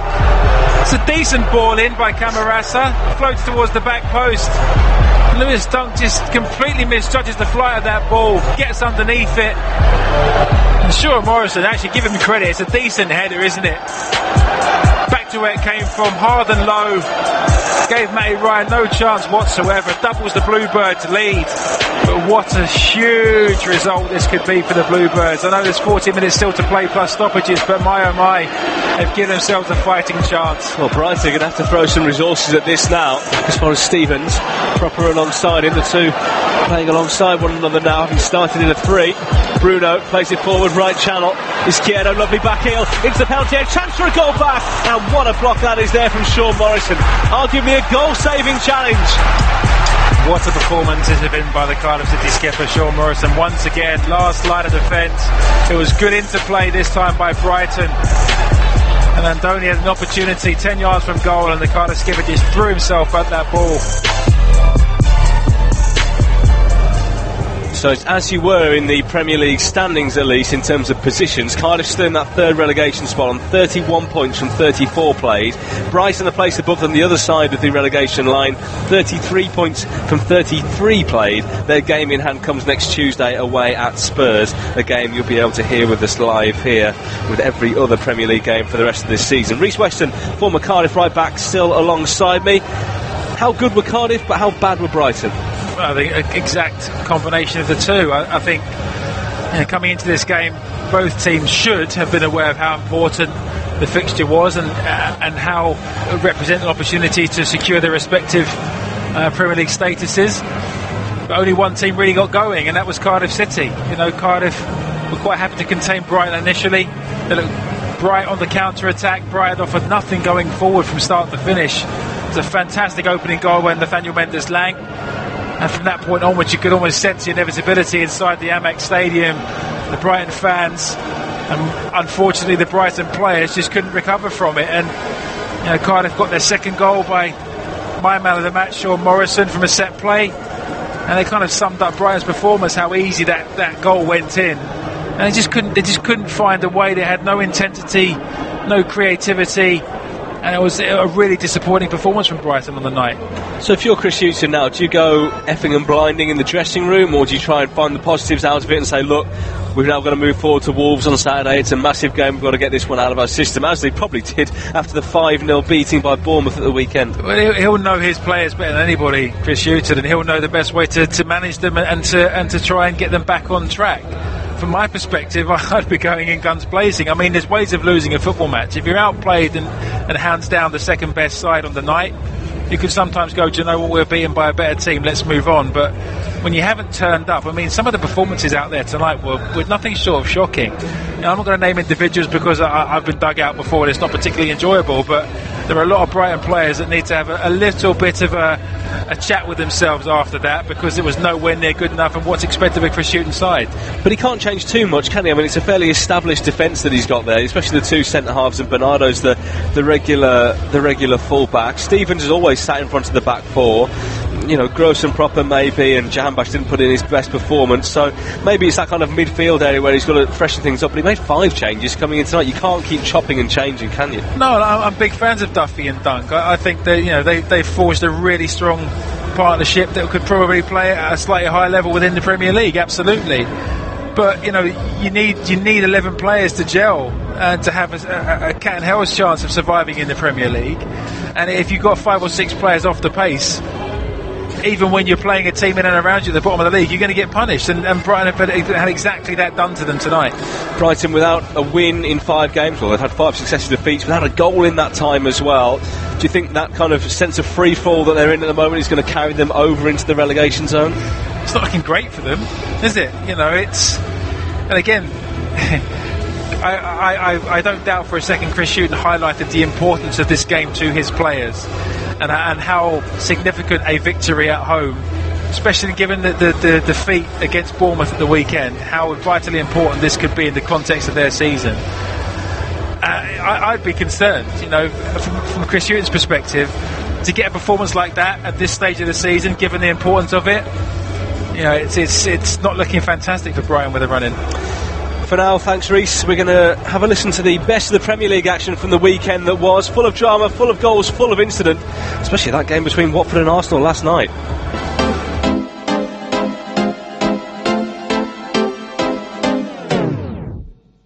Here's a chance for Tottenham, and it's beautifully stuck away by Victor Wanyama. Boy finding Sissoko in plenty of space. Sissoko to Lucas Moura. 2-0 Spurs.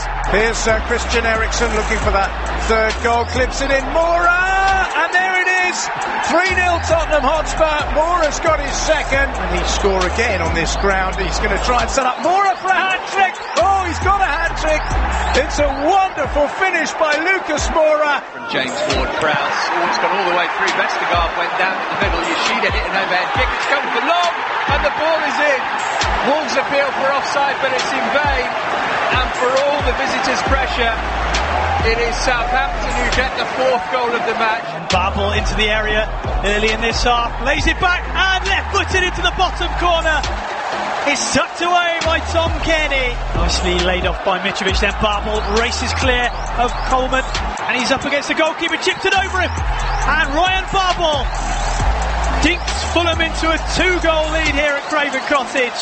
Almiron on this near side trying to dribble through a gap into the edge of the penalty area.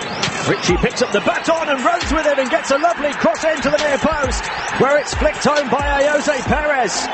Newcastle have pounced to score the opening goal. Anderson loses it on the far side for West Ham. Morocco has won it, and it's into Martial, and he turns away from his man, and he looks in field for Mata, and Snodgrass has bundled him over, and Graham Scott has given Manchester United a penalty. Up against Fabianski from 12 yards, and he sends the goalkeeper the wrong way, Paul Pogba, and Manchester United have the lead. And Snodgrass, and it's straight to Pogba, good ball forward, and Martial is through, and Martial for the win here.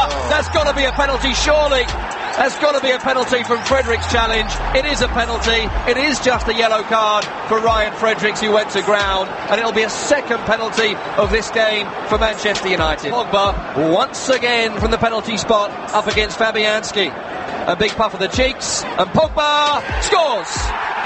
This time Fabianski goes the right way, but this time It's the power and precision of Pogba that puts United 2-1 up. Couple of step overs, there's the cross, here's Felipe Anderson, and there's the goal for West Ham. And there's the goal West Ham have deserved as well.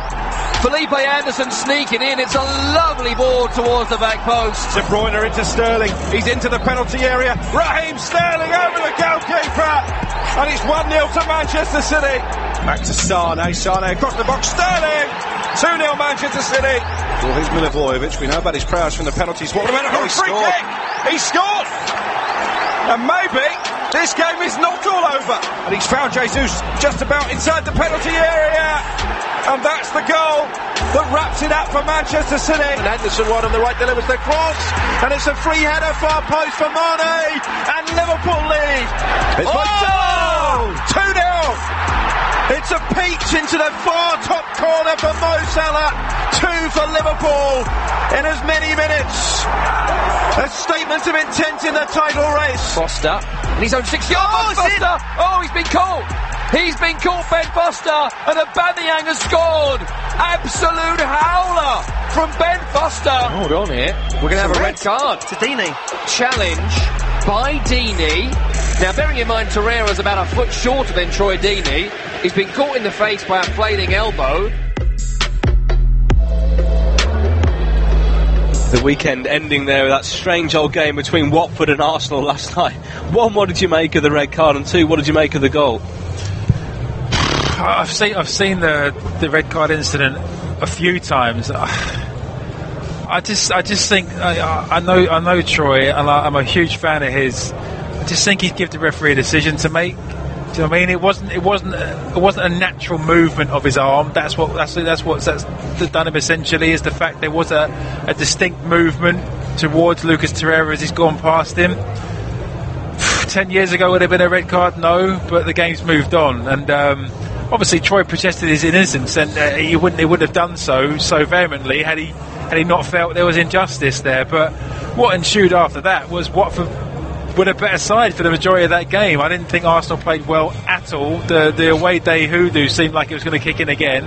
A freak goal, Aubameyang's persistence, and Ben Foster taking his eye off the ball. But apart from that, as a spectacle, it wasn't great. I mean, Arsenal just toiled away, and Watford had far more energy and far more creativity and guile and determination, and we were unlucky to lose that game in the end.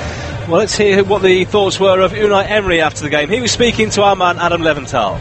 Tough encounter that, but you got the all-important win, the 3 points, all that matters. Good evening. Yes, this result is the consequence. We are being competitive. We are keeping consistent in the Premier League at home, above all, and also I think not every matches, but like today, also away, to take the opportunity to be in the top 4, and I am very happy, and I am very proud of the players, how they worked all the season and today. Mostly today, because here is very difficult to win. And after, in 90 minutes, the red card is very important because help us to be better with this superiority on the pitch. And the first goal also was very important for do this difference. After, a little, I think, we had anxiety to be more calm, more control, good positioning. I tried to change something tactically for help us to take more superiority on the in the middle, above all, with Xhaka, with Mateo, with Aaron, with Mesut, but didn't take the target like I wanted, and I changed it again to take this 4-2-3-1 more set up like we played also in this season, and their moment on the pitch with the long ball, with second action, we worked very well. The set pieces also we worked very well, but really I was thinking we can control better, and I was thinking also to score the second goal for take on the 90 minute on the last minute above all more calm for the 3 points. But I think the player today worked and they were on the pitch with a big behaviour, big commitment to take the 3 points. So Arsenal with a 0-0 win at Watford last night has them up in 4th place now, and as things stand they would grab the last Champions League place. Chelsea down into 5th, and the Tides level on points. Arsenal only ahead of them on goal difference at the moment. Coming up this weekend, it all starts at 12:30 on Saturday. Massive game between Manchester City and Spurs. Bournemouth, Fulham, Huddersfield against Watford. Not too much riding on that one from a Huddersfield perspective really. Watford trying to secure 7th spot and a potential spot in the Europa League. West Ham against Leicester. Wolves taking on Brighton, who we've seen tonight, who they just simply have to go there and win. Newcastle against Southampton is the late game, and then a triple header on Sunday. Everton against Manchester United, which is always lively. An all-London affair between Arsenal and Crystal Palace. Cardiff against Liverpool is the final game on Sunday. That one also starting at 4 o'clock. And then Monday, game at the Bridge between Chelsea and Burnley. Just looking down at the relegation picture now, Cardiff 2 points behind. They can't afford to get draws. They're going to have to go and win another game, aren't they? Well, yeah, at the very least. Again, they've still got to play Liverpool. They've still got to play United. And sandwiched in between that, they've got to play, I think, Palace and another I can't quite recall off the top of my head. But the reality is they're going to need a couple of wins. Thanks for listening. You're listening to Premier League Live. Go to TalkSport.com and sign up now to play the free TalkSport Predictor game. Predict the results of the English Premier League games this season for the chance to win top-flight weekly prizes. From the Gunners getting away goals at Anfield to epic finishes at the Etihad. Click TalkSport.com/predictor and register now for the chance to go top of the table in the ultimate football fan tournament. The TalkSport English Premier League Predictor game. Available online and for free at TalkSport.com/predictor. If you're outside the UK and Ireland, we've got you covered. TalkSport's international service covers every Premier League match live. Full commentary, pre- and post-match analysis, and goals as they go in from every single Premier League match. Alderweireld again to return it. Mo Salah in space, heads it goal. Lloris has missed it. It's gone in. Off Alderweireld, I think, for the own goal. Liverpool back in front with 30 seconds of the 90 minutes to play. Scenes of jubilation, of celebration, of relief more than anything at Anfield. Somehow they have found a way. Every game is covered. Get involved in debates. Ask in-game questions to our commentary team and get goal updates with @TalkSport Live on Twitter. Knockout for Brighton, edge of the area, on his left foot. Curly one! Oh, it's a stunner! Anthony Knockout gives Brighton the lead again! In a goal that will be played time and time again. There can't have been too many better hits in this derby over the years. It flies into the top corner, and Matt Ryan flies down the pitch to join in the celebration. Kick-by-kick commentary, expert opinion, international coverage of the world's most exciting football league. It's Ward-Prowse! It's in! It's magnificent from James Ward-Prowse. He, like Valeri, has scored for the second game running. It's another magnificent free kick. Hazard into the corner. What a goal from Eden Hazard. That was brilliant from the Belgian. Chelsea have huffed and puffed, and out of nowhere, an inkling, a tiny gap in the corner, sent a low curling effort beyond Patricio into the left corner of the net. That is brilliant from the little maestro. Premier League Live, brought to you by TalkSport Live. The Premier League preview show with Talk Sport. Pogba leaves it, Rashford hits it, oh, it's a goal, it's the first goal of the Ole Gunnar Solskjaer era. Talk Sport's Premier League experts give their views ahead of the weekend's action. Cardiff City legend Danny Gabbidon joins us on the preview show. He's got some new teeth. The former Millwall captain Matt Lawrence with us on the preview show. Former Liverpool striker Neil Mellor is on the preview show this week. Subscribe to the podcast today at talksport.com. This is Premier League Live. From Wembley Stadium, the home of football. Headed forward for Chelsea and timed in for Chelsea.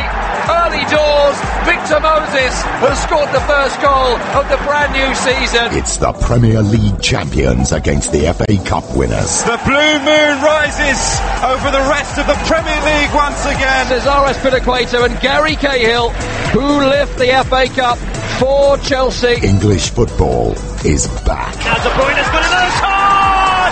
The breakthrough! Kevin De Bruyne! Up goes Christensen. Follow-up shot is in. They've done it, Chelsea. It's Giroud again. Oh my goodness me, what a comeback. The Community Shield live.